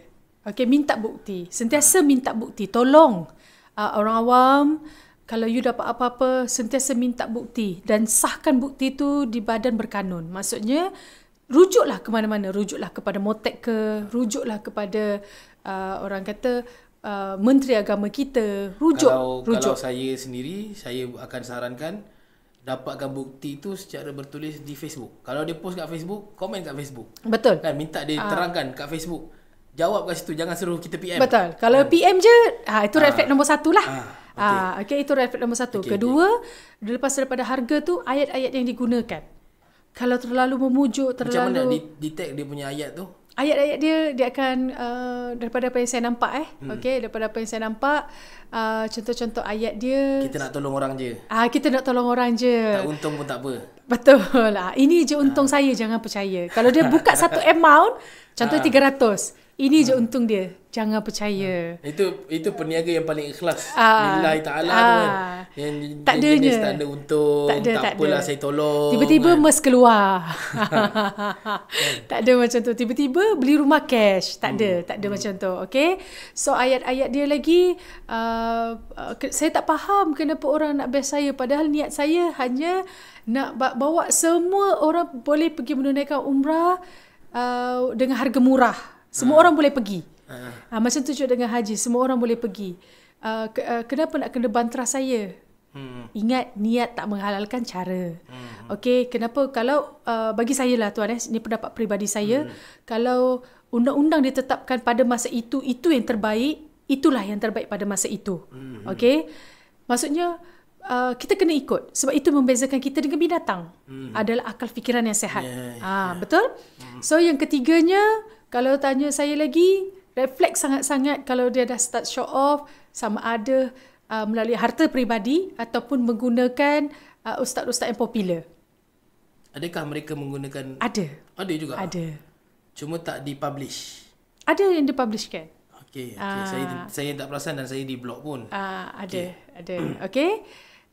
Macam Hejira dia gunakan influencer, yelah, betul tak? faham. Macam yang ni dia gunakan ustaz-ustaz. Okay. Dipanggil, ajak minum. Okey, dia macam tu. Lepas tu selfie. Okey. Menunjukkan yang dia adalah satu Genuine. orang yang didampingi dan mendampingi ahli-ahli Betul. agama. Dia adalah seorang yang genuine. Tak ada macam tu. Tak ada. Kalau dia dah berani paparkan rumah tangga dia untuk dijadikan sebagai marketing, mustahil benda lain dia tak boleh nak paparkan. Satu lagi advantage yang dia ada dalam kes meraih ni, simpati dalam scam orang ni adalah kerana kerapuhan institusi kita sendiri dalam ke depan. Maksudnya dalam travel agency, umrah, industri kita boleh tengok beberapa orang saja yang merupakan pemilik syarikat yang bersuara, yang tampil ke hadapan. Sebab semua takut nak bersuara. Saya tak tahu. Takut dibenci. Saya tak berani nak cakap macam tu, tapi saya pun pelik. Sebab saya dibenci tuan. Kenapa kita ni, maksudnya kita kan owner syarikat. Syarikat kita kan beroperasi based on sale. Betul, berdaftar dengan sales basis. So bila kau sales basis, kau perlu ke depan, kau tak boleh menyorok. Betul. Tapi saya tak tahu kenapa menyorok, sehingga kan yang tinggal ni, saya, Ena, adalah beberapa yang lain. Ada juga sahabat-sahabat kita, Amani Travel, saya boleh nampak. Tapi untuk live, untuk ke depan menandingi dia ni, yang si scammer ni, gagal. Kita tak lepas nak buat yang itu. Jadi memberikan extra mile kepada dia daripada penilaian orang ramai. Dia ni lebih aktif, dia ni lebih berani, dia ni lebih transparent. Yang ini yang kita cukup sedih lah kan. Kita tak bersatu untuk bawa transparan yang sebenar supaya jemaah boleh nilai kan, sehingga tapi kan, transparan dia tu betul ke transparan? Itu ceritanya. Itu yang kita nak guide orang supaya kau kena tahu this is not transparent, this is drama. Ataupun senang je tuan, pergi Google. Contohnya macam nama Enawil, Google nama Enawil, tengok apa yang keluar. Ataupun dekat Facebook contohnya, Google nama. Tapi sebab dekat situ review pun ada. Benda ni boleh jawab dekat makcik-makcik. Saya minta maaf lah, saya bukan merendahkan kita punya honorary elders, tapi memang makcik-makcik terima ayat alah sekarang ni cari kat internet macam-macam boleh ada. So makcik-makcik pun boleh percaya betul juga, entah fitnah je ke. Faham tak? Main pula bahasa-bahasa macam tu kepada acik-acik, kepada ayah-ayah. Ayah-ayah percaya yang itu. Yelah, kalau tak adalah bedal haji dia pun. Dia ada satu term, kalau betul saya salah, kenapa saya tak masuk penjara? Faham tak? Tak semestinya salah. Okay, dia macam ni. Yelah, saya faham. Ena ada explanation on that. Tapi di mata orang kampung, betul, dia akan faham, iyalah betul lah, kalau betul dia ni menipu 8 juta, 10 juta, kenapa dia tak masuk penjara? Kenapa dia bebas, dia bercakap lagi? Dan itu adalah satu bentuk transparansi dia kepada orang ramai, that I am here and I am okay. Dia macam ni je tuan. betul untuk kita tunggu balasan daripada Allah tu, mungkin kita tak tahu bila. Betul tak? Cepat atau lambat je. Tapi anak-anak kena memainkan peranan. Sangat-sangat. Mungkinlah orang-orang tua kita ni, orang kata kalau orang-orang kampung dia cakap, tapi kalau anak sendiri tak memainkan peranan yang kuat, tak mustahil mak dia akan jadi mangsa. Sebab kebanyakan yang datang kepada saya, macam yang Tuan terangkan tadi, mak diorang dah berkata dah, tak adalah dia macam ni lah. So anak terpaksa ikut. So di sini anak kena memainkan peranan. Cari tahu, gali, kumpulkan maklumat. So bila dah dapat semua ni, bawa semua maklumat tu explain dekat orang tua. Macam saya sendiri, saya explain dekat mak ayah saya. So mak ayah saya nampak, sebab macam lah cakap, orang tua kalau kita dah bawa bukti, kalau setakat bercakap macam tu, mungkin diorang akan terima. Tapi sebab tak ada orang bidas. Tak ada yang bidas dengan diorang. Tapi kalau ada yang, contoh anak sendiri bidas kepada mereka dan serahkan bukti, ini nampak ni semua. Bohong kalau mak ayah dia tak tergoyah sikit pun. Betul tak? Mesti akan tergoyah. Tak banyak, sedikit pun ada. Dan dia punya keraguan pun mesti akan start timbul. So dekat sini semua orang kena mainkan peranan. Ingat, tak ada permintaan, tak ada tawaran. So, Ena rasa lah, this gonna be the last. Apa yang kita patut buat untuk sekat skema ni? Apa yang kita patut bertindak? Baik dari sudut apa pun lah yang Ena rasa, Motek patut buat apa, kita patut buat apa, orang ramai patut buat apa. Kalau tanya saya secara personal kan, Motek dengan tabung haji patutnya tubuhkan, kuatkuasakan satu undang-undang di mana task force betul, task force macam yang saya sokong apa yang Semut Berapi tu suggestkan, which is bagi saya sangat bernas. Okay, sebab kalau benda ni tak dibendung, tak dikawal, tak mustahil negara kita akan jadi seperti negara seberang. Tak mustahil negara kita akan termasuk dalam listed 14 syarikat, 14 negara yang di blacklist masuk. So kita tak maulah sampai nama kita termasuk dekat dalam list-list ni. Isu menjaga nama baik negara betul. Tu satu hal. Ini industri yang sepatutnya suci, betul, murni. Betul. Kenapa dirosakkan dengan orang yang toksik macam ni? Sebab kalau nampak, minta maaf ya Motek, saya minta maaf sebab saya dah serahkan memorandum saya untuk menambahbaikkan undang-undang. Okey, di mana saya lupa nak mention, di mana saya dah suggestkan kepada pihak Motek melalui memorandum saya melalui sistem scoring. Contohnya kalau dia terbukti iklankan hotel 50 meter, tiba-tiba dapat kat sana, dapat jemaah dapat buat pembuktian, hotel tiba-tiba dapat 500 meter. Dan balik ke sini, buat laporan dekat Motek dan Motek kaji benda tu sahih, terbukti, skor dia akan turun. Genap skor dia tinggal 20%, lesen dia boleh ditarik. Saya setuju. Itu yang saya suggestkan. Sebenarnya ada juga disuarakan benda tu dalam grup pengendali umrah, syarikat-syarikat pengendali umrah. Tapi saya pun pelik, ada banyak juga syarikat yang tak bersetuju. Saya tak tahu apa yang mereka takutkan. Tapi yang tu, macam saya cakap juga, saya ada suggestkan juga dengan pihak Motek.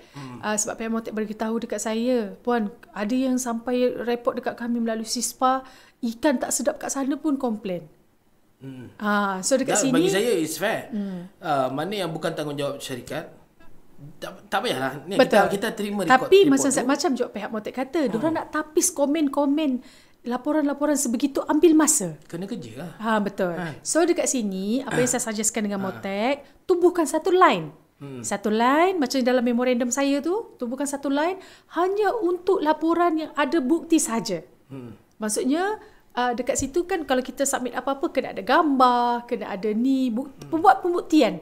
So, daripada situ, bila sudah ditapis, baru kita panggil untuk rakam percakapan. So, saya dah suggestkan dengan pihak Motek dah. Tapi saya buat tak tahu. Baru kemas kini. Betul, buat dulu. Kan. Baru kita tahu. Mana kalau kita nak kita improvise. Betul. Tapi kalau sampai bila-bila tak ada, macam mana? Meeting tak boleh juga kan. Betul. Dan kelemahan sistem Motek kita sendiri juga adalah bila lesen diberi, lesen diberi, parah untuk ditarik balik. Sebab lesen pun mahal juga. Betul. Parah untuk ditarik balik. Okay? Nak membayar lesen tu pun mahal juga. Betul. Tapi kalau terbukti dia salah, why not? Ya. Okay. Ketiganya, apa yang saya suggestkan dengan pihak Motek hari itu adalah pihak Motek dengan pihak tabung haji kena bekerjasama. Okay, ini bila kita pergi Motek kata ini bawa bidang kuasa tabung haji. Bila pergi tabung haji kata, oh, saya tak ada pendakwaan. Ada banyak badan-badan lain. Betul. Jauhar lah, yang itu lah, yang inilah. So dekat sini, ini kena report papuh lah. Betul. Ini kena masuk mata lah. So dekat sini, nampaklah. So bila jemaah dia tendang-tendang sebegitu, itu membuatkan tak ada tindakan. Okay, pengguna penat. Jemaah penat. So dekat sini, jadi kita kalau di peringkat orang awam sendirilah, macam mana kita nak, apa yang kita patut buat? Jangan sokong. Tu saya cakap, bila tak ada permintaan, tak ada tawaran. Ya. Bila ada permintaan, mesti akan ada tawaran. Masalahnya bila kita cakap, dia kata kita dengki dengan bisnes orang lain. Allah. Dia kata kita nak tutup periuk nasi orang lain. Tutup periuk nasi tu kan, dia macam ni tau. Kenapa you nak takut kalau you buat bisnes secara betul? Ya, setuju. Kenapa you nak kena takut? Kritikan you kena terima. Sebab it's not about kritikan dah sekarang. Kita di zaman ini orang mengancam dah. Betul, ini tanggungjawab. Bagi saya, apa yang saya buat ni tanggungjawab saya untuk, sebab banyak sangat aduan yang masuk kepada saya, aduan yang sama. Boleh katakan tuan ya, semua aduan yang saya terima, semuanya ayat lebih kurang. Kalau tak 80%, 90% mesti akan sama. Oh, saya dijanjikan macam ni, tiba-tiba macam ni. Oh, hari tu saya nampak iklan macam ni, dia macam percaya sebab dia nampak. Rata-rata ayat tu sama. So dekat sini, bila saya kaji, main pula dengan influencer, main pula dengan ustaz. So MO dia lebih kurang je. MO dia sama. So dekat sini, jadilah pengguna yang bijak, buatlah kajian. Okay, jangan bila dah terkena baru nak tergadah. Dah terhantuk baru nak tergadah, tak guna. Setuju. So bila orang buat awareness tu, bukan je sebab dia dengki ke apa. Ingat, kita pun tahu halal haram. Bila kita tutup periuk nasi orang, kita pun tahu apa balasan yang kita dapat. Tapi dalam Al-Quran pun dah cakap, sejengkal pun kau ambil tanah orang, hak orang lain, takkan cium bau syurga. Betulkan saya kalau saya silap? So kita nak tak nak, kita memang tak boleh lari daripada buat selagi study tak lah, ada, buat betul. study. Kita kena, dan juga zaman ini zaman tak boleh nak percaya. Betul. Sesiapa pun, kena ada keraguan baik sikit saya, tu. Baik Ina. Betul. Tak boleh dipercayai. Melainkan ia mesti berpandukan kepada fakta lah. Dan bukti. Record. Company ni kalau betul diterbangkan jemaah, mesti ada update. Esok buat apa, lusa buat betul. apa. Bergambar depan hotel mana. Betul. Kan. Betul. Membuktikan apa yang awak iklan adalah itulah yang awak dapat. Betul. Tiba-tiba lepas dah berlepas dekat KLIA, 2 minggu lagi baru ada gambar. Kan? Sedangkan yang untuk menjual ni aktif je iklan. Tiba-tiba nak update tu, bahagian nak update, bahagian nak jawab mesej. Tiba-tiba itu pula jadi, saya sibuk, saya minta maaf, saya tak boleh buat. Kan? Jadi bagi saya, kita memang tak boleh lari untuk menjadi pengguna yang bijak. Pasal sama ada Ina perasan atau tak, benda ni kalau dah di scam, dah menjadi mangsa, sama ada tuan-tuan di scam di sini ataupun di sana, there is no way back.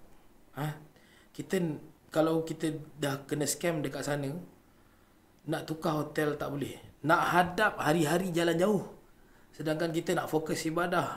Sebenarnya ibadah kita pun tak dapat fokus, letih dapat, menyumpah banyak, kan? Kecewa banyak, sebenarnya tak boleh nak buat apa. Sama juga dengan kalau kita tak diterbangkan, kita ditipu di sini, sebenarnya maka hati juga.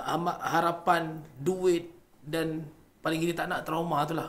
Trauma tak tentu hala, sampai kita ni juga dapat juga komen kan, ni company ni betul ke tipu. Faham tak? Aku yang tak ada kena-mengena ni.